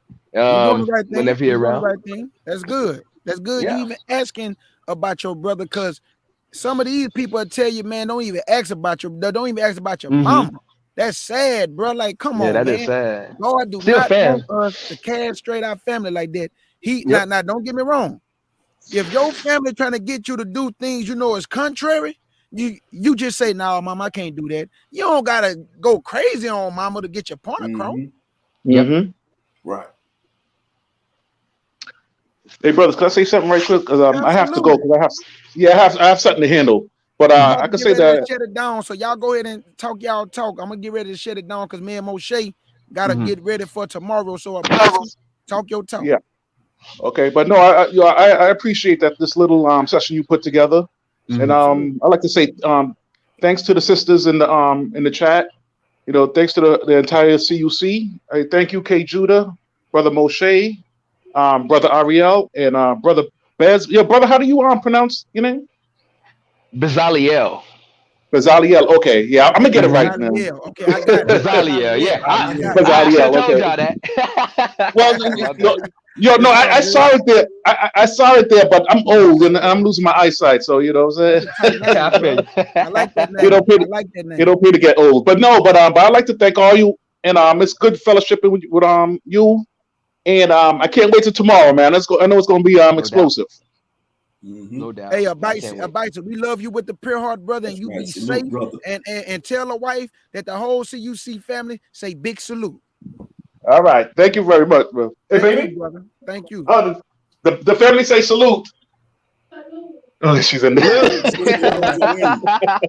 Hey, Ariel, Bezella, Moshe Ben Yehuda, y'all talk, cause I'm gonna go and shut this down. All right. Cause Moshe, we gotta get ready for tomorrow, brother. Hey, I'm telling you, Moshe, that's right. We about to handle God business tomorrow, brother, and what he gonna bring forth is gonna shock a lot of people out. I'm telling you. Shocking all. We brought the history out for tomorrow because I really don't like, I like dealing with history, but I don't like dealing with it to a point where people, I'm not a historian, fam. That is not my lane. I just use history as I need it for edification purposes. That's it. So y'all talk before I shut it down. Great panel, great discussion. Salute to you, brother. Beaziel, I don't treat the name right, man. I usually don't struggle with names like that, but this is a tough one. This is a tough one. That's a tight name he got too. I know. Yeah, Beaziel, whatever. Yeah, but salute, brother, and you welcome to our panels anytime, whether it's on my platform or K Judah platform. Absolutely. Salute to you, brother Ariel. Salute K Judah. But yeah, my final thoughts is, man, be careful who you dwell amongst. You gotta be circumspect, and don't join these organizations because they exposing themselves. We're not doing the exposing. To truthfully be told, they're exposing themselves. Right. Weakness. They're exposing themselves, and ultimately the Most High is exposing them. And so that should be some big red flags, big red flags. And I know you want to belong to some. I'm just speaking to somebody in general. They may come across this. You want to be a part of something, but when you come into this walk, you get excited. You want to fellowship with people. We all had that phase, but you gotta discern the spirits and try the spirits, because in this Israelite movement, it's just chaotic. Just like how you got over 20,000 denominations of Christianity, you got a whole plethora of buffoon false doctrines in this Israelite movement, and Israelites are divided by all these false doctrines. You got the non-Messianics. You got the I call them, you got the Israel supremists. What I mean by Israel supremists, the Israelites that live in Israel, they think they're better than us because they live in a so-called holy land that's still occupied by the Gentiles. And they have this mindset, oh, y'all not keeping the feast days right because y'all got to keep them in Israel. No, man, we in captivity. And all those buffoons that say, oh, you can't keep the Passover because y'all in the land of captivity. The first Passover was kept in Egypt when our ancestors was in Egypt. So they committed with that buffoonery, and they kept the next 40 Passovers in the wilderness because they spent 40 years in the wilderness. Talk to me. Now, what's wrong with these buffoons, man? Come on, man. All these buffoons out here want to be so deep, man. If they just follow the book for what it is and have faith in Yahshua, everything will be all right. That talk. Real talk. Salute to brother Monster Moshe. I see you out there. I see you in the chat room, brother. I see Hey, you. Monster Moshe, I thought they don't sleep in Las Vegas, Negro. You sure came to the live late. That means you was asleep. That's my brother right there, y'all. Monster Moshe, I love you with the pure heart. Always, my brother. That's right. But any brother got something to say, I'll pass the mic to you, Ariel or Beaziel. One of y'all can speak. Yeah, family. Shouts out to the CUC, the whole family in the chat, man. Y'all know I love y'all with the pureness. K Judah, Monster, Moshe, Hot Ben, Biziel, our new brother to the faith. I thank the Lord he brought you over here, bro. I can tell you a humble brother. I appreciate you. Your whole spirit. Hey, Barry White. What's up, yeah, Barry White? You know that. Hey, let's get it on. My brother got that Barry White voice. Barry White talking right now. Go ahead, Ariel. That's Barry. That's Marvin Gaye. Let's get it on. Now, Barry White is the one that say, "Oh, she just keep telling me this and telling me that." But yeah, love y'all family with the goodness, man. Drop the link real quick. I got you, Monster. All right, brother Monster. Shalom, brother Chris G. Chris G. Salute my brother with the pure heart, Chris G. Big salute, Chris G. Let me go and let Monster get it in right quick. I don't want to do my brother like that, so I got to drop the link for my brother. There you go, Monster. Hey, Bezalel, talk that talk to me.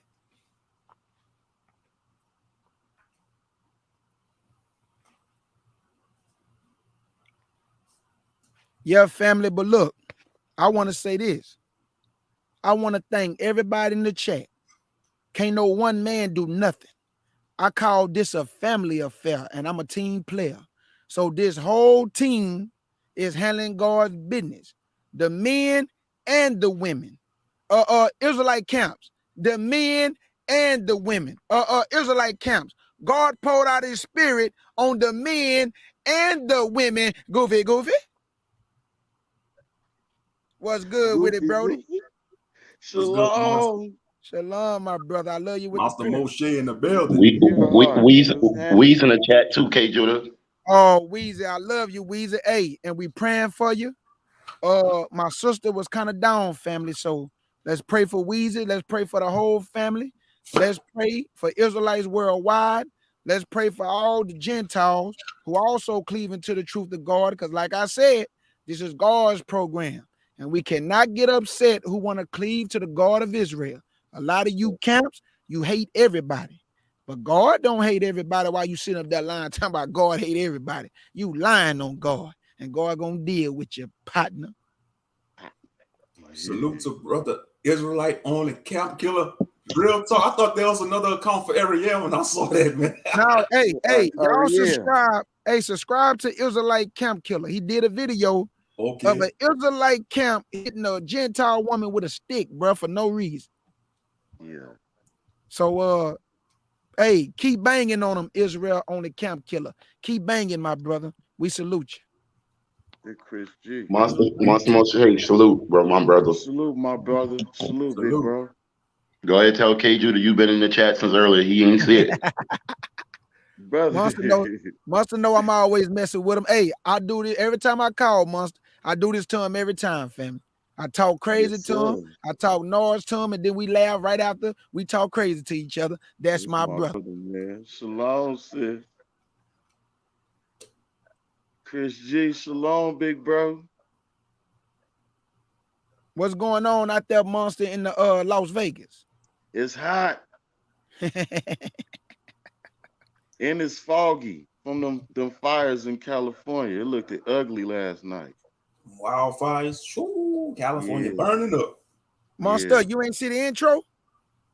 Nuh-uh. Here you go. Clean up crew. Clean up crew. Clean up crew. C-U-C. C-U-C. C-U-C. Cleaning up false doctrine. C-U-C. C-U-C. C-U-C. Cleaning up false doctrine. C-U-C. C-U-C. C-U-C. Cleaning up false doctrine. C-U-C. C-U-C. C-U-C. Cleaning up false doctrine. Clean up crew. Clean up crew. Clean up crew. Cleaning up false doctrine. Clean up crew. Hey, bring my sword. That thing fire. He face on with that one. I was like, man, chop this through. Hey, guess what? Guess what? I'm finna trip. Hey, I'm finna trip y'all out right now. Guess who in the chat? The sister that told me we be having her screaming at work. I want to give a big salute to Lucky. She told me to call her Lucky. Lucky is in the building, family, right there. E. Douglas 13. Welcome my sister with open arms and give her a big salute from K. Judah. We say big salute. Big salute. Big salute. Big salute. Shalom and blessings and salutations. That's right. Hey, E. Douglas, we show a lot of love over here, so don't be overwhelmed by the love. Raymond woman. We show a lot of love, my sister. So you know. But And we that's the want one to thing I love about y'all. hey, Bezalel, I'm gonna be honest, brother. There's one thing that my mama instilled in me. She didn't play that, boy. She's straight militant. My daddy was in the Marines. My mama ain't play no games when it came to respect, love. Hey, when it came to my sister and them, she ain't, boy, you better protect them. And I had to watch over 6. So you already know I was doing a little bit of that fighting. I don't play about my sisters now. And I don't play about my sisters right here. So we go both ways, man, whether they immediate family or whether they my family right here. We're going to ride for our sisters and we're going to ride for the brothers who are righteous. Not no wicked Negro. I don't want to be around you. Please stay away from me because I don't want your sins and a little leaven levied the whole lump. So please stay away from us. It's going to be baby powder everywhere. Monster, we ain't did the baby powder in a minute. Monster, oh, man, hey, I even did a video. And at the end of the video, I say, Monster, pass the baby powder. And I had a baby powder picture on the thing. And we ain't did that in a while, Monster. We ain't blessed nobody with the baby powder yet. Yeah, we ain't did the baby powder in a minute. Bezalel just found us. So, we, the brother, started to know how we use that baby powder around here, though. Yes, sir. Being you off today?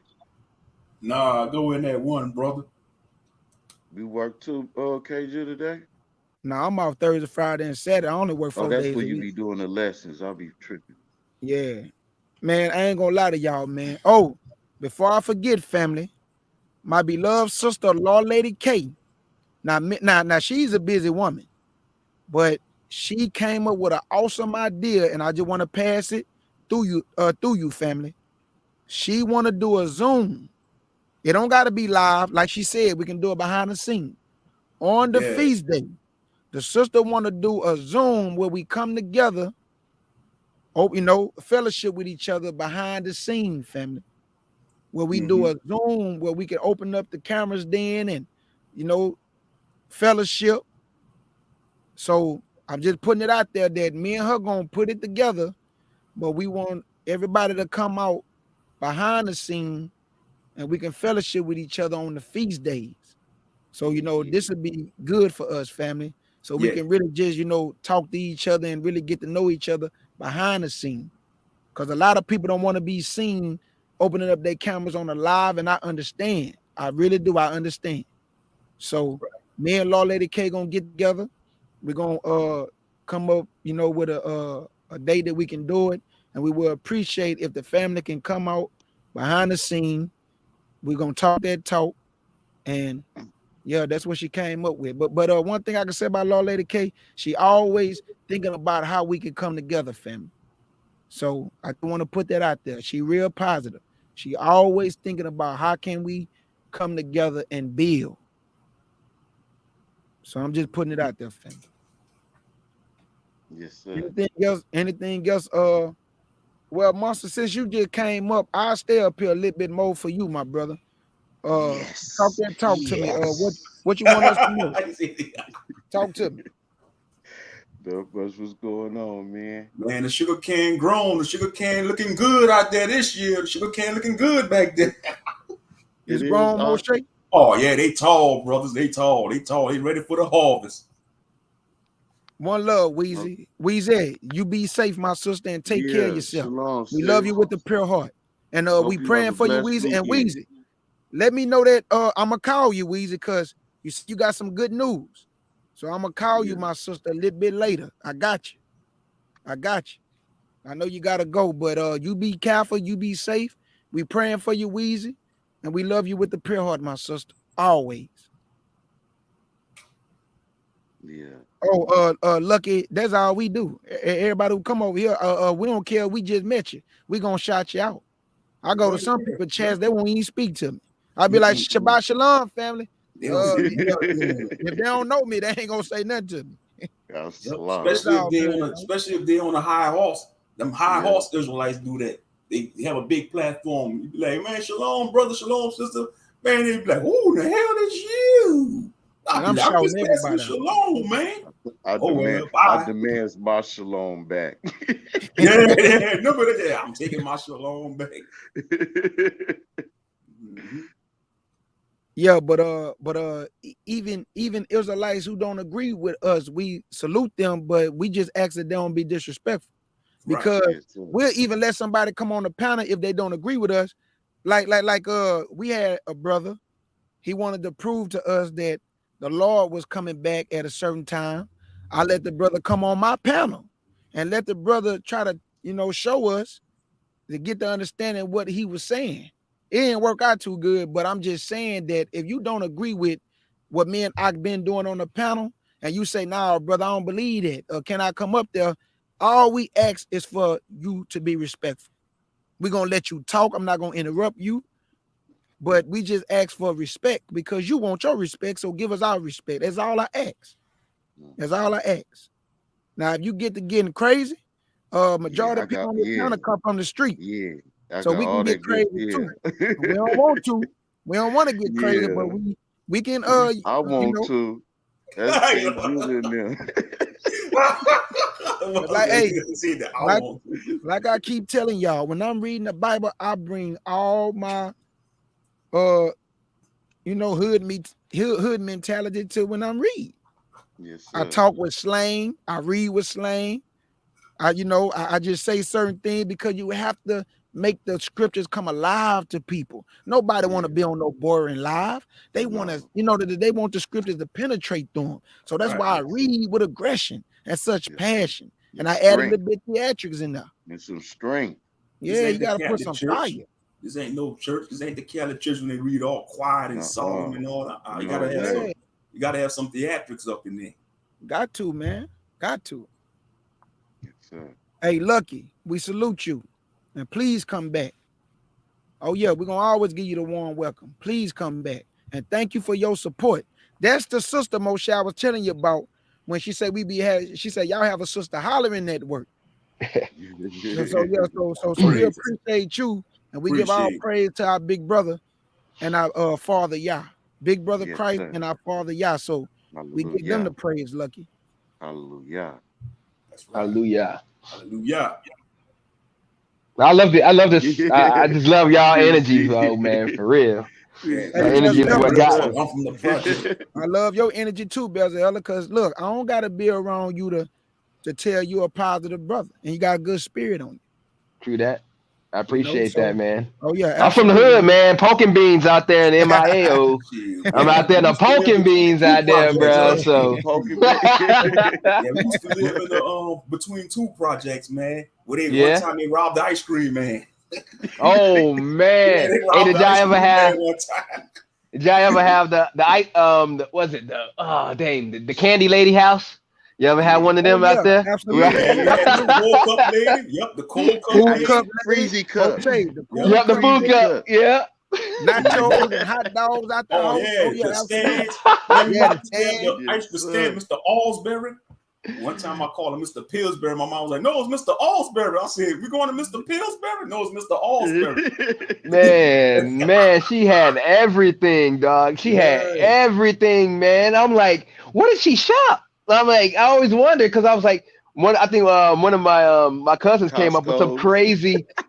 I think she said she came up with something crazy, and she had it. I forgot what it was. It was some type of off-flavored popsicle or something like that, and she had it. And I'm like, is she either a mind reader or I don't know what she is. She just buying whatever just in case. Because I'm like, because nobody ate nobody ate those type of popsicles, or only my cousin did. So I'm like, she either bought that in case or she already knew what she wanted or something. But I don't know, man. I miss those days. We all went over our grandma's house. She lived out there in the projects and everything. All the cousins was out there. And we just have a day playing Super Nintendo, running around, playing football, basketball, and just, just being kids, man. And it sucks because now you don't see that no more. Kids are in the house playing Madden. For real, bro. Social media, man. Yeah, the 90s was lit, bro. The 90s was lit. Yeah, man, I miss it. High top fades and high colored sweatpants, man. My mom always had me and my brother we always dressed like twins wherever we went. Me and my brother. We're not even twins. Yeah, I used to do that too. Me and my brother, twin That's what's up. That's what's up, Yeah. Denzel. Boys That's and what's up. brothers. Yeah, For Whole real. circle. For real, Yeah. man. Those are the days, man. I always think about that. When me and my brother was talking, we always just reminisce about what we did back in the day, because it's like none of that stuff happened no more. You know, we haven't had an actual family reunion in years, decades, since back in the in the 90s, late 90s, early 2000s. That was the last time Facts. we That's had Right. social media. And on top of that social media, you know, you got the government, you know, they want you to work. You're working harder. You're working longer hours. There's no vacation no more. It's overtime. And then it's all it is. They taking your free time. So when you have free time, you tired. All you want to do is watch Netflix and go to bed. Yeah. And it's by plan. It's by plan. Right. And that's why I praise the Most High, because at my job, you know, they had upped the, you know, since COVID, they upped the hourly rate.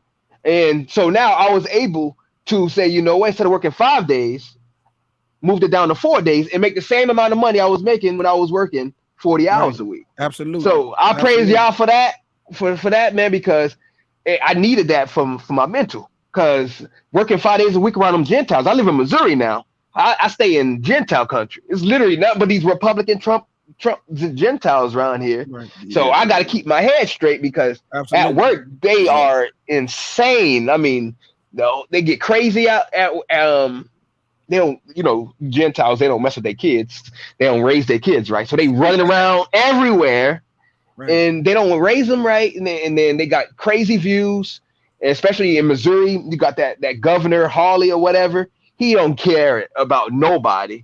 He turned off the unemployment real quick, like with all the other GOP states. He turned off the unemployment because they didn't want nobody sitting at home. But I'm like, if you don't want nobody sitting at home, but yet you have the same old school 90s mentality with these companies and with that crazy style of management that they do, and it's like the worst. Yeah, exactly. They work you to the bone, and then they use you up, and then they spit you out, and then they bring in the next sucker. And that's what and that's how it is. And I praise Most High for shutting this down. He shut it down for COVID for 1 whole year. And it got to people thinking, like, I don't want to be doing this no more. Right. So many people don't want to work. Y'all see the worker shortages all over the place. Nobody working. You know, like at my job, man, they begging people to come to work. For real. Hey, Ben, my auntie said they had applications on the counter. They said you have to interview the next day and you get hired the next day. Wow. So they going back.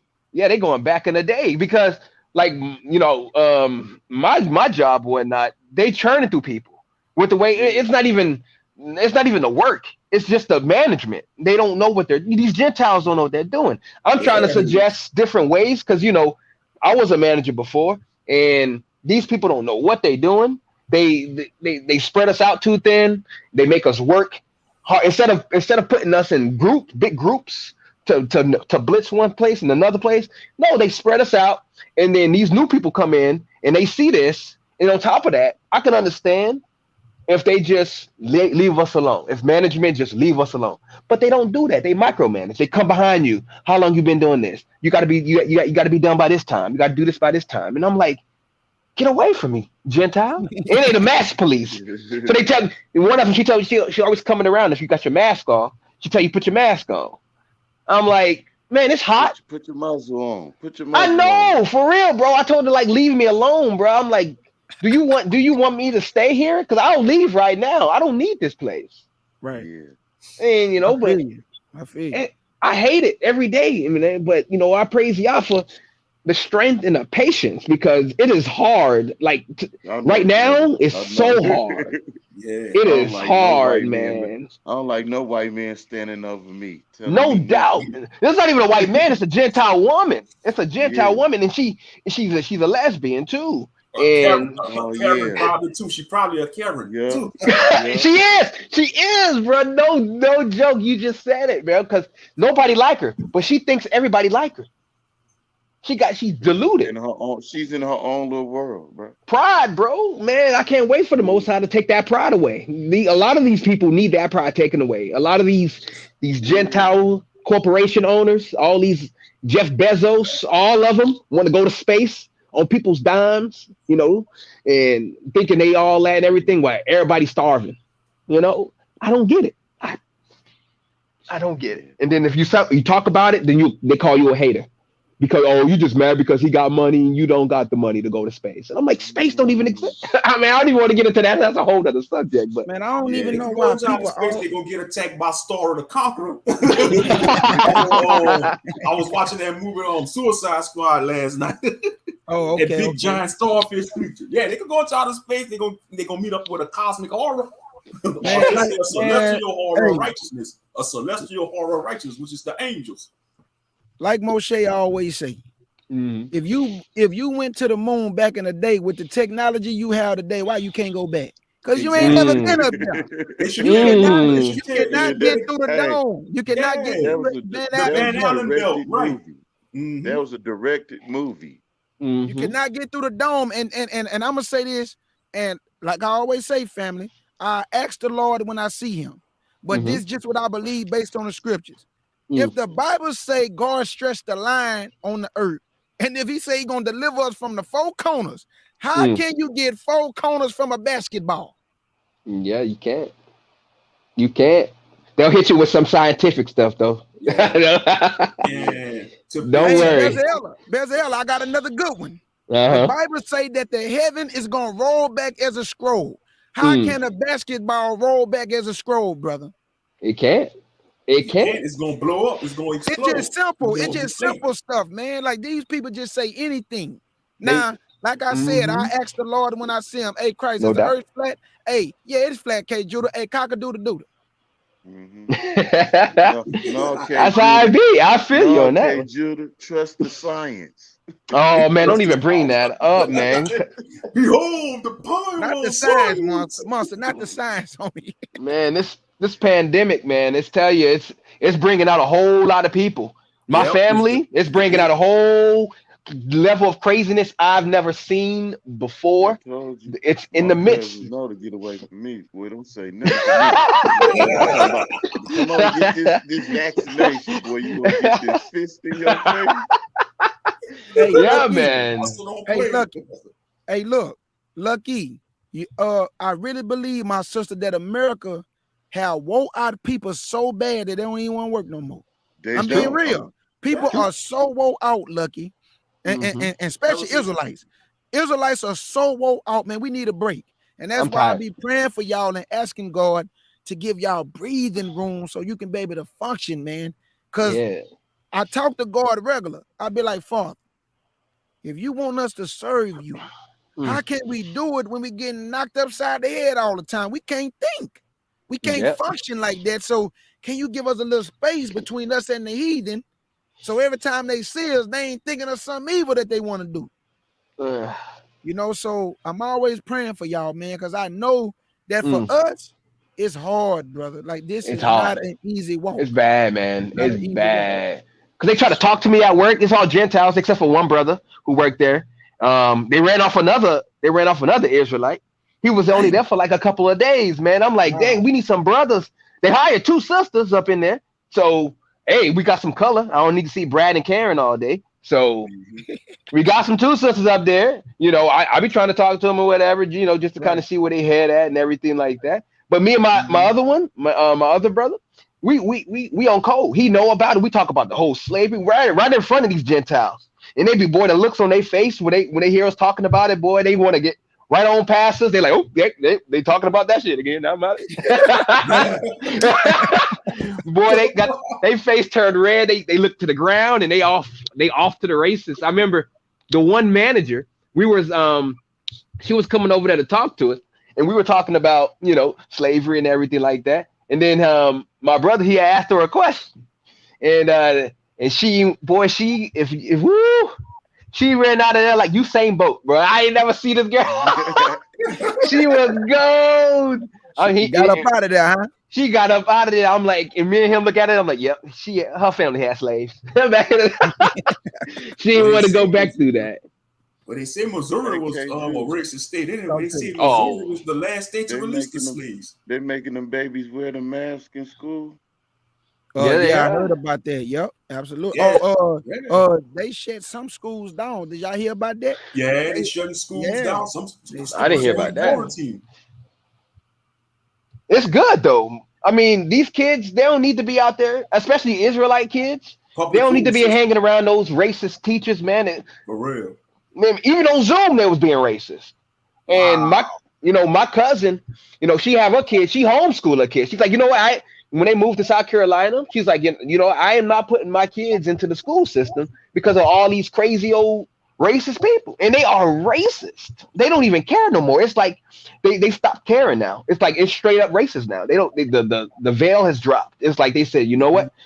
We're gonna go ahead, take off the mask. It's just straight racist. They don't even care no more. All the stuff that they're doing to these kids and what they're saying to these kids, they're traumatizing these kids. But my thing is the parents. It's like, you know this. And the parents are sitting there trying to ask for apologies. And it's like, they ain't finna give you no apology. Just take them out and don't even go back.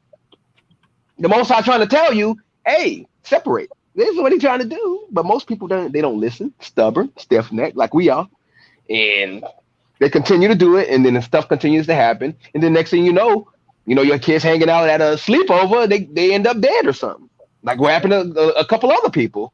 That one sister who was with those Gentile women, and she ended up dead. And nothing even happened to those to those Gentile women, did they? Did they even go to jail or nothing? Nothing. No investigation. Like, I don't even remember. Like, so it was like, I don't know, man. It was this just troubling times right now. It's all crazy. And I think the Most High wanted me here for some reason. I don't know why, but he brought me out here. He used a Gentile to get me here. And that's the thing. I praise him for letting me listen to you, because I think there was one podcast you did about separating from the heathen. You did a whole lesson about it.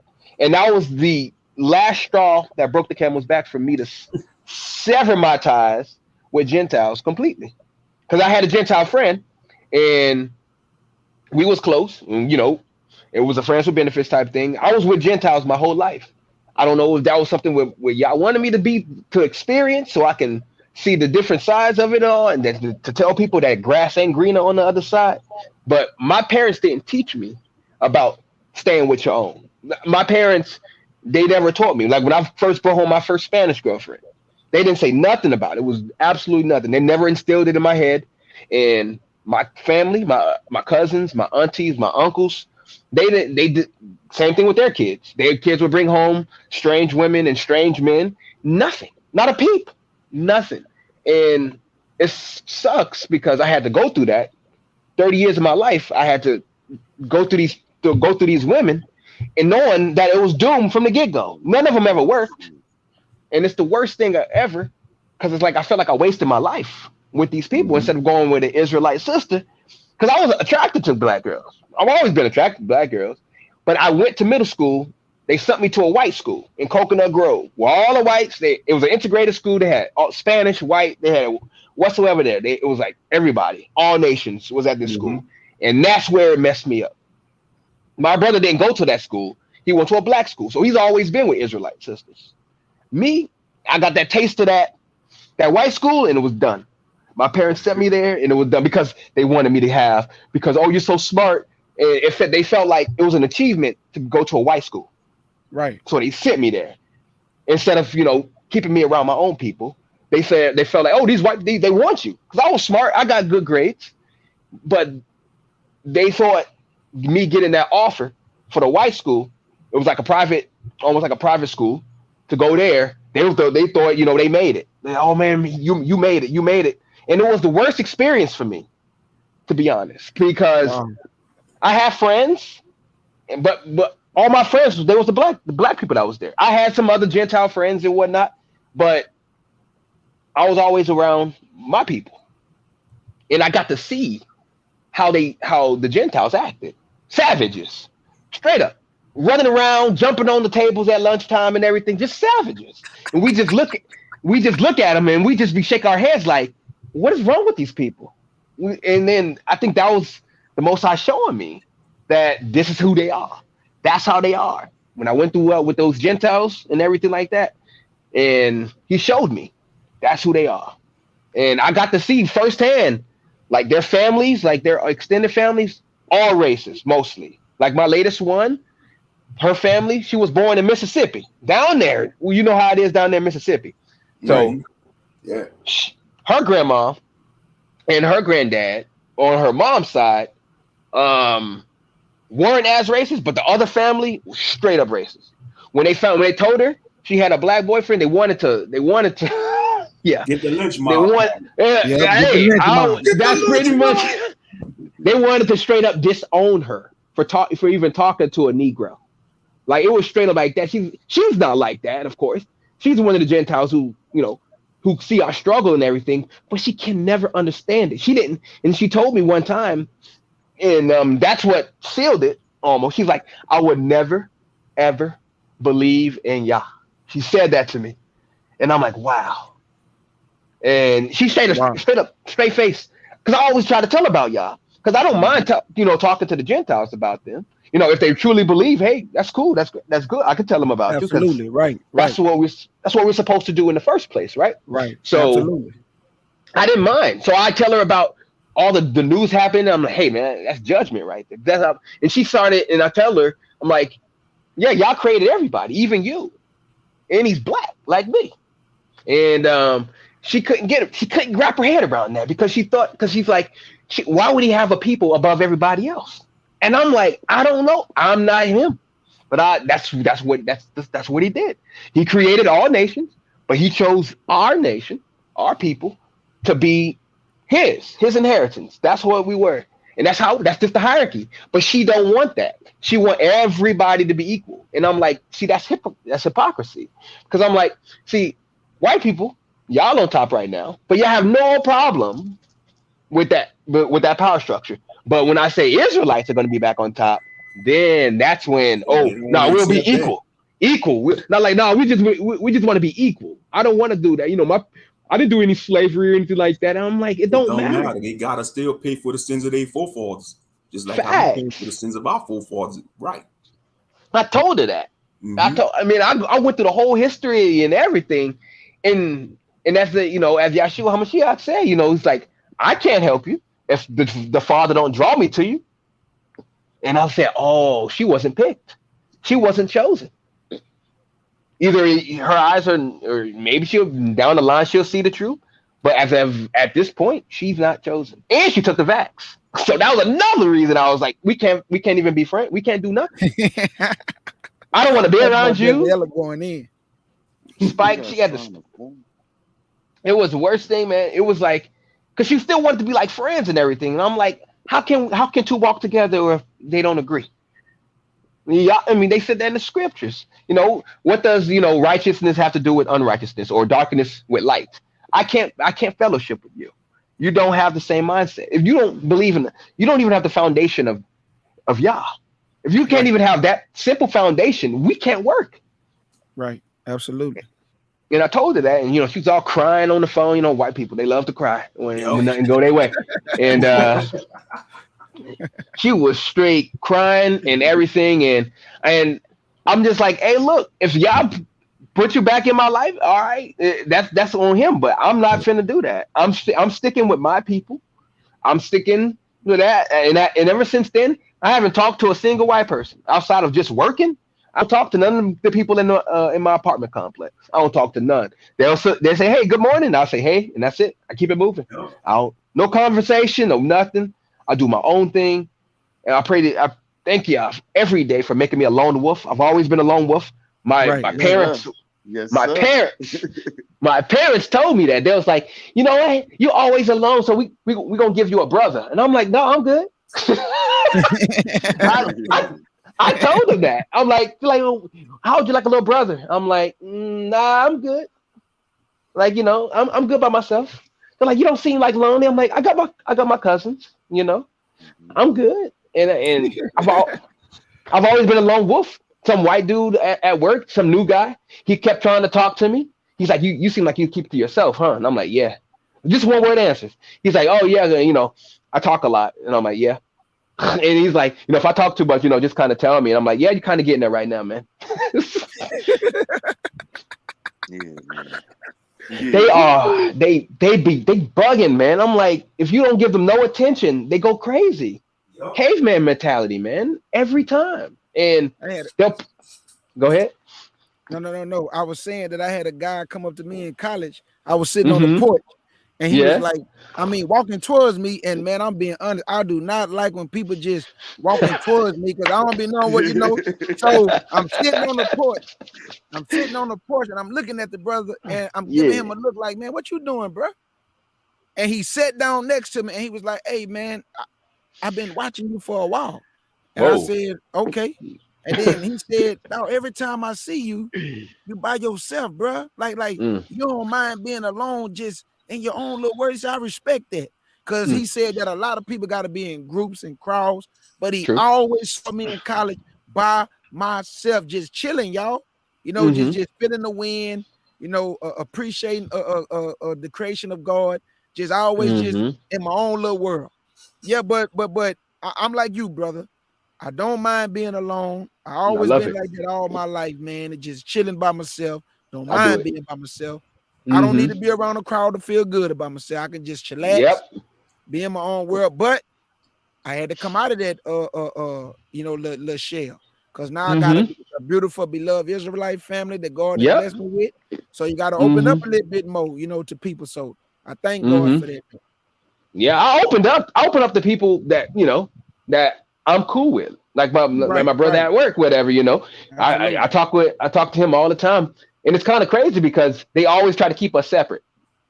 Always, we never work together, nothing like that. They always keep us separate. Why? Because they don't like that unity. Because they know what we talk about. They know when you put two brothers together, they think we plotting. They always have to come. Hey, what you talking about over here, guys? Hey, what you doing? They always want to win the conversation. For real. And then you hit them with what we're talking about. They're like, oh, never mind. See you later. Hey, Bezalel, they actually made laws that we couldn't gather. Wait, they what? made laws back in the day that we couldn't gather together. Like when black people were showing love, they used to break that up. And that's why when you say they be trying to see what we talking about, they been doing that because every time black people gather, they'll be like, come on now, break this up. Like, because they know, brother. They know they don't want to see no unity. Back in the day, they'll pull you over if y'all in a group, say it's a gang activity. Boy, we can't hang out amongst each other, brothership. Man, let me tell you something, Monster. A Gentile cop told me when I was in college, we was out there, man. I'm talking about in the neck of the woods where they was like a chainsaw massacre type of environment. This cop told me and my partner and them, that stuff y'all do in the city, we don't do down here. So get back to school and don't let me see y'all riding 4 deep again. That's what that cop told us. Wow. You gonna have recompense on him, man. People don't like to ride 4 deep and 3 deep. They be like, "Monsters, we too deep." I be like, "It's too many people in the car. I'm good." I feel yeah, they always try to keep us like that, man. Yeah, but that used to happen to us because we just be right over. Yep, we just be walking up down the street, whatever, and then they always trying to mess with it. What y'all doing?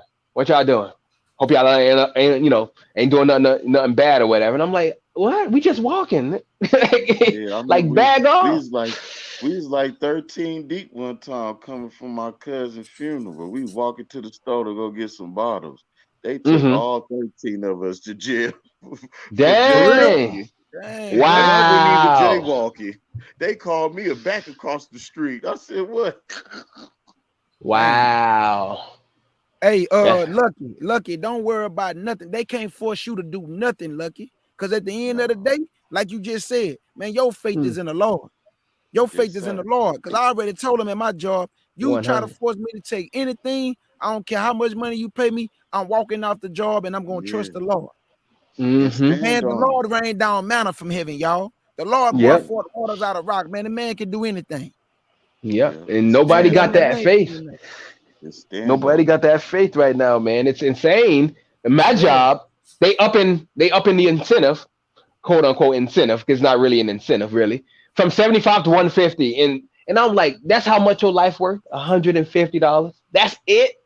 $150 to take some experimental poison and kill you off. Because it's gonna kill you off. What you gonna spend in a week, in a few For days? real. 150, you ain't gonna see that because that's gonna go to your cable bill, man. You feel me? That's going to the bills. You ain't even gonna see it, and they know that. And the funny thing is, they was talking to us about that, about the jab and whatnot, before work the other day, and they were saying, now they mandating it for their upper management, whatever. Because I'm like, okay, that's I see the play. They gonna do the upper management first, get them in line, get them in order, and then they gonna send it down to the grunts. I know it. They said, I think they said October 4th was I think it was something like that. It was the last day they were doing something. I forget what it was. But I'm pretty sure after that, they're gonna. But I think by winter time, I think a whole lot of places are going to have this mandated. Just check this out. This weekend in Las Vegas is SummerSlam tomorrow. And then Monday is the Raiders' first preseason game. And they said I was gonna go to the Raiders game. It was $89. They said we all gotta take vaccinations to go inside. Wow. And they said they're gonna be giving vaccinations at the stadium. Yeah, nah. Nah. Oh, well, let's see how them ticket sales do. I said, let's see how them ticket sales do. Right. You're gonna have people lining up to go out there. They don't care. Yeah, you're gonna have them Gentiles go out there, man. They don't care. Gentiles. They're gonna go be passing out in the stands and It's already out in Vegas too, yeah. And they want them to take the damn snake bite just to go watch the football game. That's it. I'm gonna keep my $89 then. Oh yeah, you just go watch it at home or somewhere. Yeah. $89 on something else. The comfort of my own home. That's even better. For real. I don't go nowhere, bro. You can get you some food. That money. Go buy your steak, man, with some mashed potatoes and cook you something good and watch the game at your house. Yeah, because I don't even watch football. I just wanted to represent because we got a football team. Yeah, right. Absolutely. I feel you, monster. Hey, trust me, bro. It ain't cool. I want to say this to everybody that's in the back because I don't want to leave nobody out. All the listeners who's in the back, I want to give you a big salute, and I want to say, man, I appreciate y'all for y'all support. Some people don't never come out, but they do listen in the back. So I want to give y'all a big salute. All my family in the UK, big salute, man. Chocolate, Candidly Yours, Sherry, AL, all those in the UK, big salute. All the Israelites worldwide, man. I say big salute, man. Big salute to the Israelites worldwide who's trying to the best of their ability to get it right with their big brother and their father. I say big salute, man. Because this is not an easy walk for black people in the time they be looking in, the time right they now. be living in. But the Lord say gonna bring us through the fire. He's gonna bring us through the fire, family. He's gonna refine us. So just hold on tight. Let's bear the infirmities of the weak. Let's lift each other up in faith and praise each other. Somebody gonna say, look, let me say this, man, because there's a scripture in the Bible. God say, let others praise you. And he also told us to lift each other up in hymns and songs. We can praise each other, family. We just can't do it to a point where we putting somebody over big brother and the father. In order and affection. Yeah, there you go. But we can praise each other for the work that we do. We can praise each other for these channels that's teaching truth. So, man, let's lift each other up, family, and stop tearing each other down and harming each other and hurting each other. That's not going to get us nowhere. We all we got. We all we got, man. Here he is. Who else gonna understand what we going through except our people, man? Absolutely, man. No other nation. They can say Black Lives Matter, but I'm like, you ain't going through the struggle. So it's easy for you to just be coming out there to jump on the wave train, but y'all ain't gotta live that struggle. Y'all ain't gotta walk down the street not knowing if you're gonna make it back home. I gotta walk every day. I pray to y'all every day before I leave work, when I leave work, when I'm driving, before I drive, when I come home, before I leave to go to work, I pray for him to cover me with the whole armor Absolutely. Whole armor, y'all. Yeah. Keep these Gentiles The off me. edge. Keep Hasatan off me for The real, man. edge. Cause I don't know, man. All this stuff happening out here. You never and I live in a crazy part around here. These country people, you don't know what these people capable of, man. Hillbillies. Hey, Yeah. are you a sister or a brother? Hippies. Right vlogs. Are you a sister or a brother? Because I want to get it right. Because I want to give you a big salute, and I want to thank you for coming into the chat. But I just don't want to get it wrong and call you something that you're not. So I say big salute to you. I just want to know if you're a brother or a sister. But anyway, big salute to you, man, and thank you for coming into the chat. We say big salute, man. That's what we do around here, man. We give all our people love, man. Like we don't leave nobody out. You come in the chat, you getting a big salute, and you're gonna get a lot of love. So if you come in here all the time, get used to it. We gonna give you love. That's what we need right now in this time of need, man. Talk to me, Bezella. That's what we need, bro. We need it, man, because we broken right now, man. I see the look on the faces of my people, man, out there. All the stories going on. We acting wild. We acting crazy.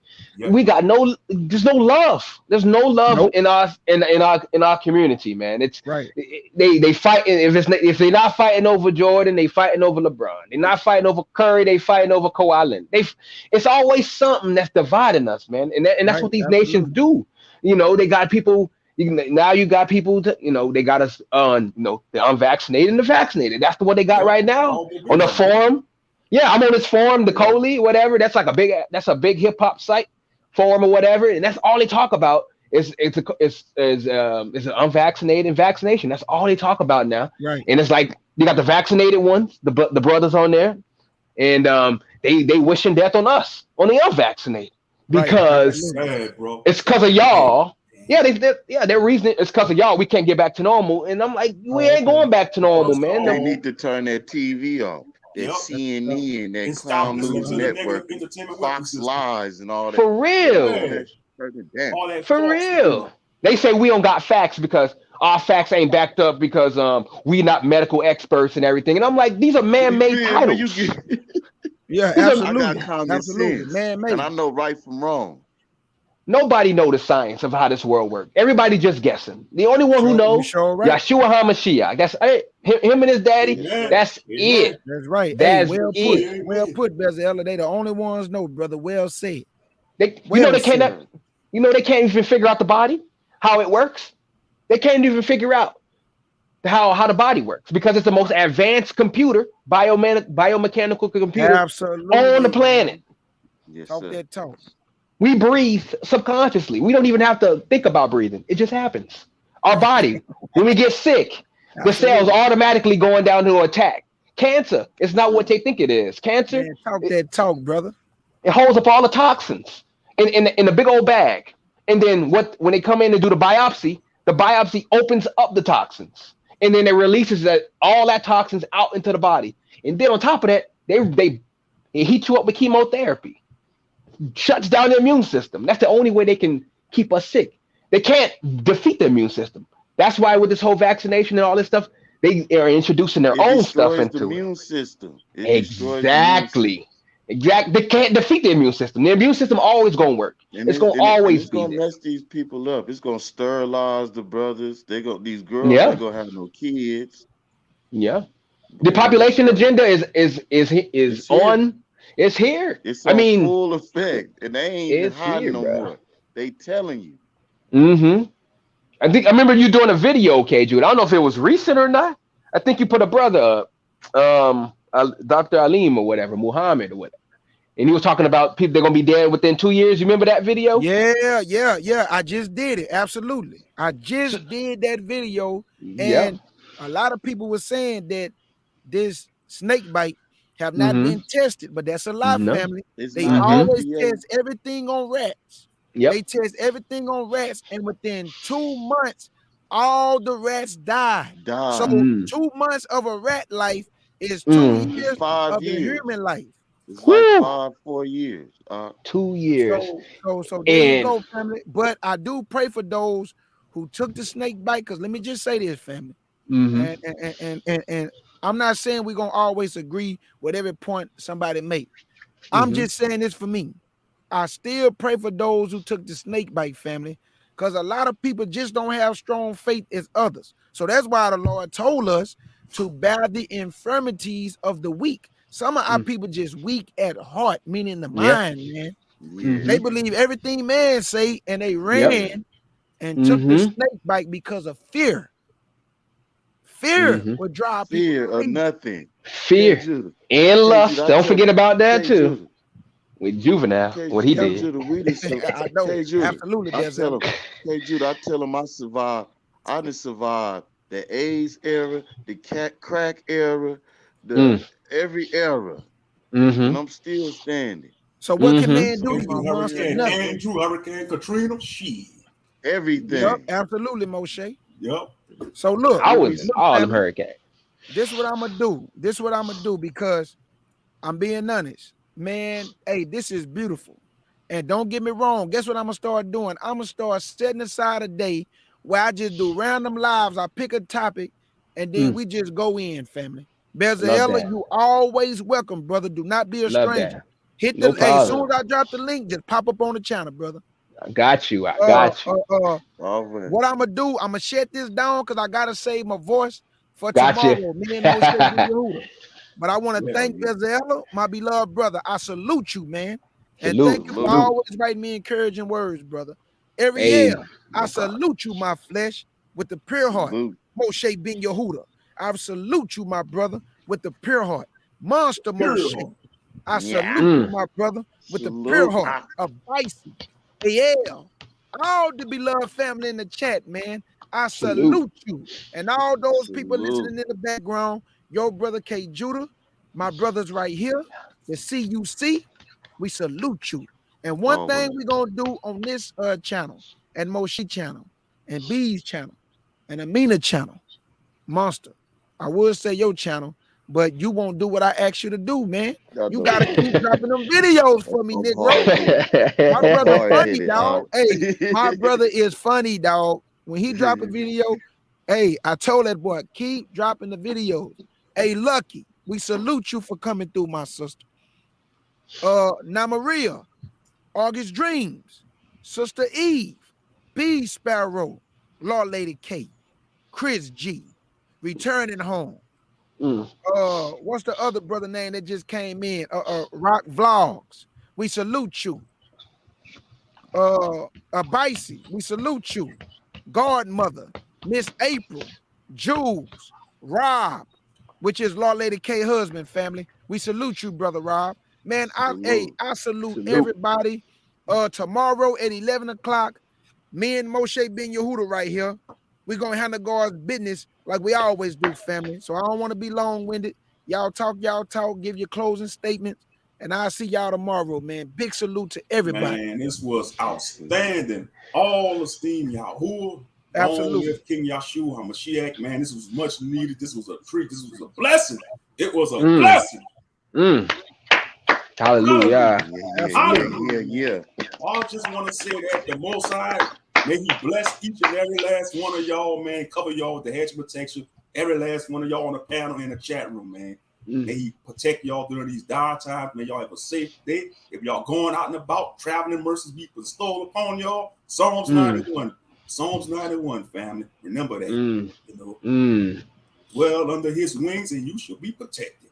That's right, Moshe. Talk that talk. It was an outstanding live stream, man. Outstanding live stream. You know, I thank y'all. Came through. I thank y'all for y'all, man. For real, to be able to catch a live here. You know, I was just finishing exercising, and then I got the notification you went live, and I'm like, yeah, you normally don't go live for this early. No, I don't. So, I was like, hey, man, it's got to be the Most High right here, man. That's right.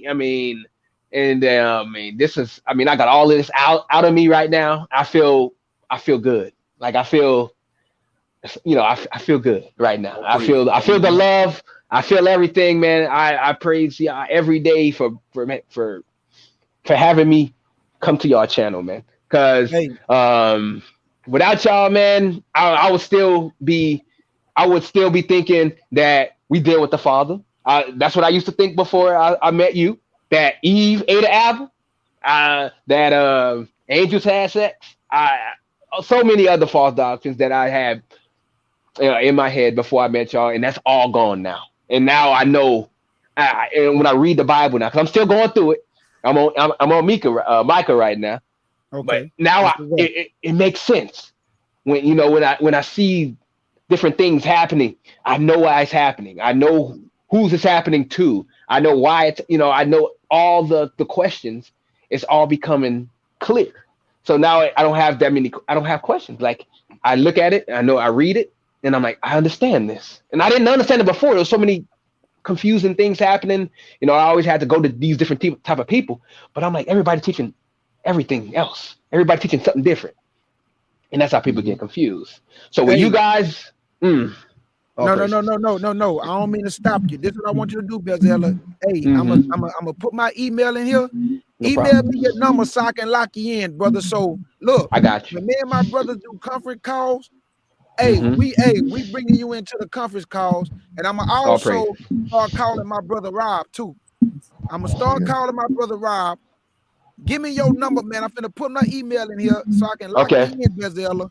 So look, anything you need to know, you get crossed up in the scriptures, hit your brother K Judah up, man. And if I understand and that can help you, that's what your brother here for, man. Answer too. He always. That's what I love. So look, that's what I love. My email right here, man. All right. Yeah, you can email me your number, man, and I'm gonna lock you in. No doubt. There you go, right there, brother. Judah. Hey, Judah Show 1980 at gmail.com. Okay. Yeah, you can email me your number, and then once I write it down, I'm gonna delete it because I don't trust none of this stuff. Yeah, I see. But Chosen Judite, I would love for you to come on the panel because I really want to talk to you. You my sister, you humble, and I love you. But I want to talk to you. But I ain't gonna say it, now. I'm gonna leave it alone right now. But I just want to help my sister out in some things that me and her been discussing. If she don't mind, if I can share them, I would love to share them. But out of respect for my sister, if she say, yeah, you can share them, K Judah, cool. But I want to ask her first. Even though this is my channel, it's still about respect. So I want to ask her, is it okay if I can just show her certain things real quick before we all get off the panel? And I'm just gonna say this. I'm gonna wait for the sister to say if I can discuss the 7 years. I just want to help her with something. Okay. Oh, she said we'll do soon. Do you mind if I discuss the 7 years? Because by you being in the chat, you don't have to come on the panel, but I just want to show you something because you believe that it's going to be a 7-year great tribulation. I just want to show you that it's not going to be a 7-year great tribulation, if you don't mind. I just want to show you that it's only going to be in a 3.5-year great tribulation. Because if it's going to be for 7, sister, won't no flesh be saved. Believe me, they will kill everything. That's why in Matthew 24, God say He's going to shorten the days. He had to shorten the days because no flesh should be saved. Okay. Moshe Ben Yehuda, let's do this real quick before we jump down, brother. Me and my brother is we're a tag team. We work real good together too, boy. Me and my brother finna tag team this real quick. Moshe Ben Yehuda, I'm gonna go to Daniel's chapter 9, my brother. And watch this, family. My brother Moshe gonna go to Matthew 27, and Moshe, you gonna get 50 and 51, brother. All right. Me and my brother gonna hit y'all with a 3-piece. And I ain't talking Popeye. Yeah. All right, this is Daniel's chapter 9. And your brother K Judah gonna pick it up at verse. Y'all see that, family? It's all about respect, man. Like, when you discuss something with somebody behind the scene, it would be good if you ask them, hey, do you mind? It's just about respect, man. We are Daniel. Yeah, Daniel's chapter 9 and verse 27. Because I want to show the sister that Christ was supposed to preach for 7 years, but he only preached for 3.5 years because he was cut off. All right, this is Daniel chapter 9 and verse 27, and it reads, I'll start at 26. It say after 62 weeks, should Messiah be cut off. Now we know 7 times 62 is 434. So when they got to the 434 mark, he was cut off. And after 62 weeks, should Messiah be cut off, but not for himself. Isaiah 53 tell you because he died for the sins of the people, but not for himself.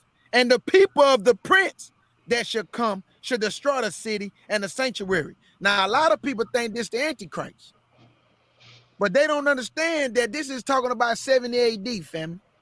The prince that came is Satan the devil, but who did he use? Titus and Vespasian. They destroyed Jerusalem in 70 AD.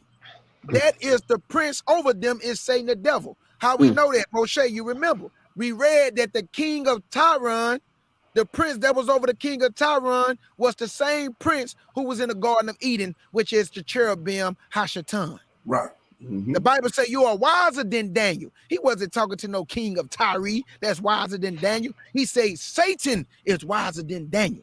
He said there's nothing they can hide from you. He is not lying, family. Satan give you truth, but he's going to give you some lies with it. He's going to give you truth, but it's going to be a whole bunch of lies mixed in there with it. Yep. And it say, and should destroy the city and the sanctuary. And the end thereof should be with a flood. Man, they came through Jerusalem and sacked that thing to the ground. And unto the end of the war, desolations are determined. And he should confirm the covenant with many for 1 week. Now, let me say this. The Bible never said he's going to make a covenant. It said he's going to confirm the covenant. What covenant was confirmed? That's Genesis chapter 17, the covenant that he made with Abraham. Genesis chapter 22, when he told Abraham to sacrifice your son, your only son. And Abraham was about to do it. And the Lord said, man, because you did this, in blessing, I'm going to bless you. And in thy seed shall all the nations be blessed. You go to Galatians chapter 3. That seed is Yahshua HaMashiach, that all nations going to be blessed through him. Now, the Bible say he confirmed the covenant with many for 1 week, but something happened. Let's see what it is. And he should confirm the covenant with many for 1 week. And in the midst of the week, there you go. See, week represent years. Jacob worked for Rachel for a week, 7 years. Then he did another week, 7 years. Then he did another week, 7 years. So Christ confirmed the covenant with many for 1 week, meaning his ministry was supposed to be 7 years. But it say right here, and in the midst of the week, 7 years, he should cause the oblation to cease. Read Matthew 27, 50 and 51, Akben. What is the sacrifice and oblation? The law of animal sacrifice. He nailed it to the tree. The book of Matthew, chapter 27, starting at verse 50. And it reads, Jesus, when he had cried again with a loud voice, yielded up the ghost. And behold, the veil of the temple was rent in twain from the top to the bottom. Edifying, and the earth did quake, and the rocks rent. Edifying. So you see, when he gave up the ghost and the temple, the veil was rented. You see, back then during the tabernacle, the priest had to sprinkle blood on in the front of the tabernacle 7 times. Right, absolutely. Representing, because Israel sins 7 times, a week, for each day. You know, each 7 times equals each day that Israel sinned. And when Yahshua gave up the ghost and sacrificed and died, it was ripped in twain because that was symbolizing the end of animal sacrifice and the animal priesthood. That's what it represents, the ending of that priesthood and the beginning of the new priesthood, which it's not new because the order of Melchizedek been on the scene. Man, you better talk that talk. The order of Melchizedek been on the scene. So yeah, so that's what it symbolized. We not under the order ever no more. So sorry for all those who want to call themselves high priest and grand master, grand high priest. There's only one high priest. His name is Yahshua HaMashiach, who the world calls Jesus Christ, which we know and understand and understand and overstand. Ain't no pale effeminate European hippie. I had to throw that in there. Hey, chosen Judite. I know you believe the great tribulation 3.5 years, but you also believe in another 3.5 years. The point that we're trying to show you that the Lord only gonna give the man of sin only 3.5 years to wear out the saints, and after that, Then shall appear the sign of the Son of Man, Matthew 24, 29, and 31. Then shall, so the point that I'm making to you, it said he was cut off in the midst of the weeks. What is the midst of the weeks? Wednesday. Christ died on the Wednesday. He had to be in the grave for 3 nights and 3 days. Wednesday he was buried. Thursday night, Thursday day. Friday night, Friday day. Saturday is the 3rd day. He was gone when they got there the first day of the week while it was yet dark outside before it dawned towards the first day of the week. He was gone. Why was he gone, my beloved sister? Because Christ is the first fruit from the dead. And back in the ancient times, every time they brought the first fruit, the Bible said the priest had to wave it the morrow after the Sabbath day. So Christ had to be gone before Sunday to be waved before the Father. That's why he told Mary, touch me not. She could not touch him before he was accepted. Once he got accepted, he came back down and told them what? Handle me, touch me, feel me, that it is I. This Bible is cold. That's right. So family, I hope that was some edification for the sister. But like she say, she'll come on the panel in the future. And I'm going to let my sister do her thing. Man, even if a sister say, "K. Jude, I want to do a lesson," I will let them do it. I will let them do a lesson. Man, I'm not biased. God poured out his spirit on the sons and the daughters, man. So if sisters want to come on the panel, my panel is open to you. Moshe panel is open. So, man, we don't get caught up in all this stupidity. Oh, man, I already did one, sister. Me and Moshe did it already. The 2,300 days, we already did it. That was a good one. We did a whole lesson on the 2,300 days. And when sister, when we did everything, Bezalel can tell you, he watched the lesson, it came out back to 2,300 days. So there ain't nothing but the Spirit of the Lord giving this family knowledge to be able to help others gain knowledge. And when they gain the knowledge, they're going to help others gain knowledge. That's what we're supposed to be doing, plant seeds and God do the watering. So yes, sister, if you go through my lessons, I got a lesson called 2,300 days. Me and the brother, Moshe Ben Yehuda, we did it already. And I pray it edify you and you get some understanding. But anybody else want to say something before we shut it down? Talk y'all talk. Hey, Judah. That's right. I love you, big brother. Hey, I love you always, bro. You already know what it is. Pure heart, always and forever. Always and forever. What it do, brother? I love you, bro. I love you, bro. From the boot. Love you, My pure brother heart, from man. the Be boot. safe Love out you there, with the pure man. heart. Pure Ariel, heart, man. the ghost, the sword swinger. Where you at, Ghost? He over there, Ariel, right there. I'm here. I love you, big bro, with the pure heart. I love you too, my brother. And what's my brother name right here? Beziel. Beziel, yeah. Shalom, brother. Welcome to the family. That's Thanks, right. thank you. Big salute I to my appreciate brother, y'all. Bro. Big Beziel, salute. man. Big salute. I- To all We my brothers and appreciate you. sisters in the chat room, man, I love y'all with the pure heart. We almost home, man. Y'all keep faith. That's Monster right, love Monster. y'all with the pure heart. I'm up out of here. Big salute to everybody, Big man. salute. Stay That's right. strong. Big And I salute. hope y'all have a blessed Shabbat and a blessed weekend. All right. Hey, let me tell y'all something about Monster before we get up out of here. That brother right there, I love that dude so much, man, because Monster gonna do things that I'm not gonna do. Like Monster can get into it with somebody and he gonna still call you. I'm one of them people, man. I'm not going backwards. I'm gonna forgive you, but I'm gonna love you from across the street.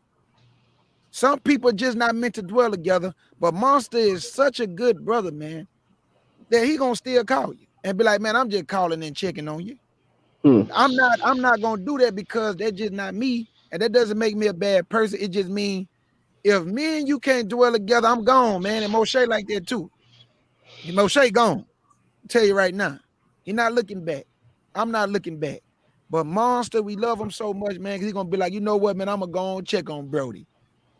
And then I'll be like, man, hey, tell him salute. We wish him nothing but the best, but I'm just gonna love you from a distance, man. Some people you have to do like that, man.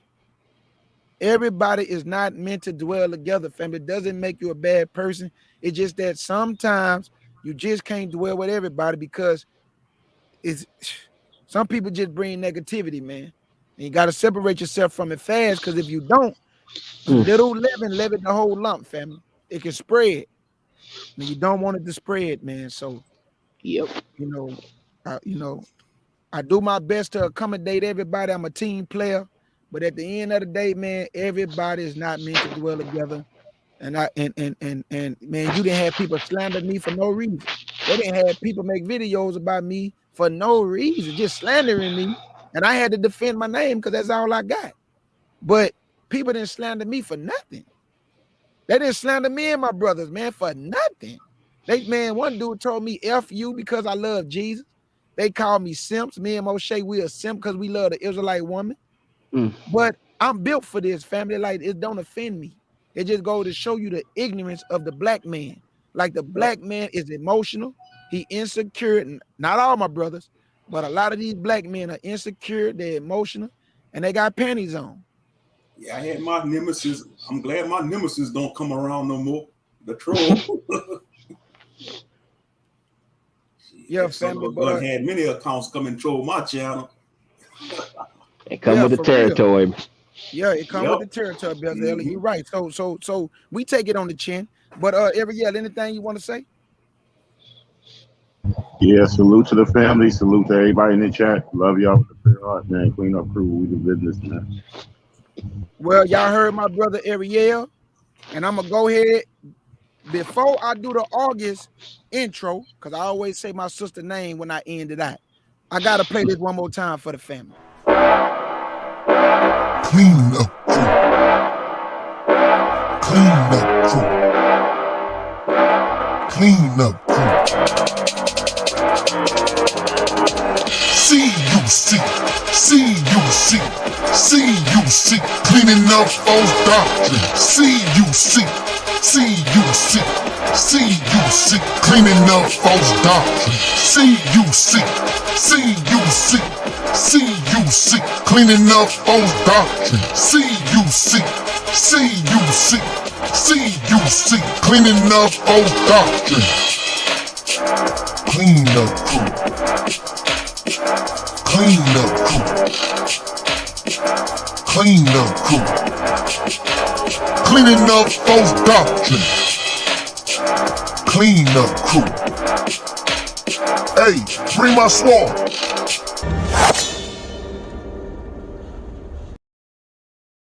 Before I do the other intro, I really do have a clothing line.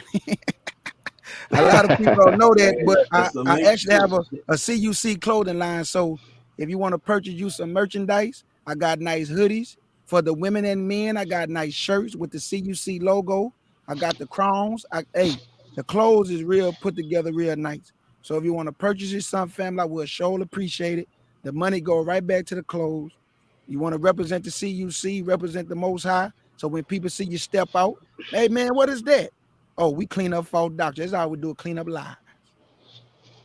So in the words of my beloved sister August Dreams, you have entered the lion's den with the CUC and my brethren. Salute.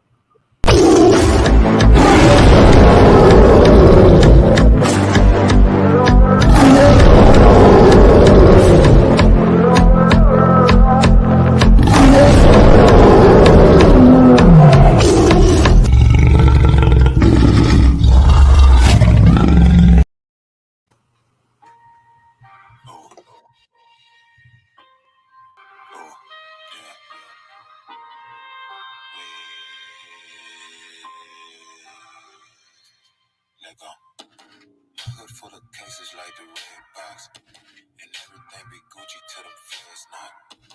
Got the rap game in a headlock, and I'm trying to make classic moves like a leg drop. Ooh, off top like a guillotine. The speech is mean, and I deem anything you glean to be fit for kings.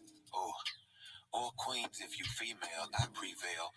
Cause I got the wife who bring in detail and keep shells. And a pistol strapped to her like seatbelts, cause we failed.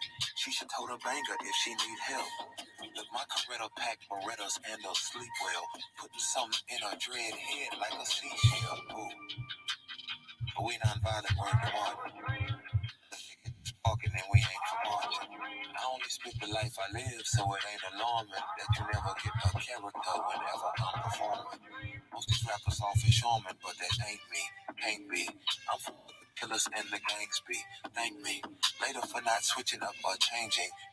I'm on my bigot mix with Prince Purple Rain thing. Ooh, Purple Rain thing.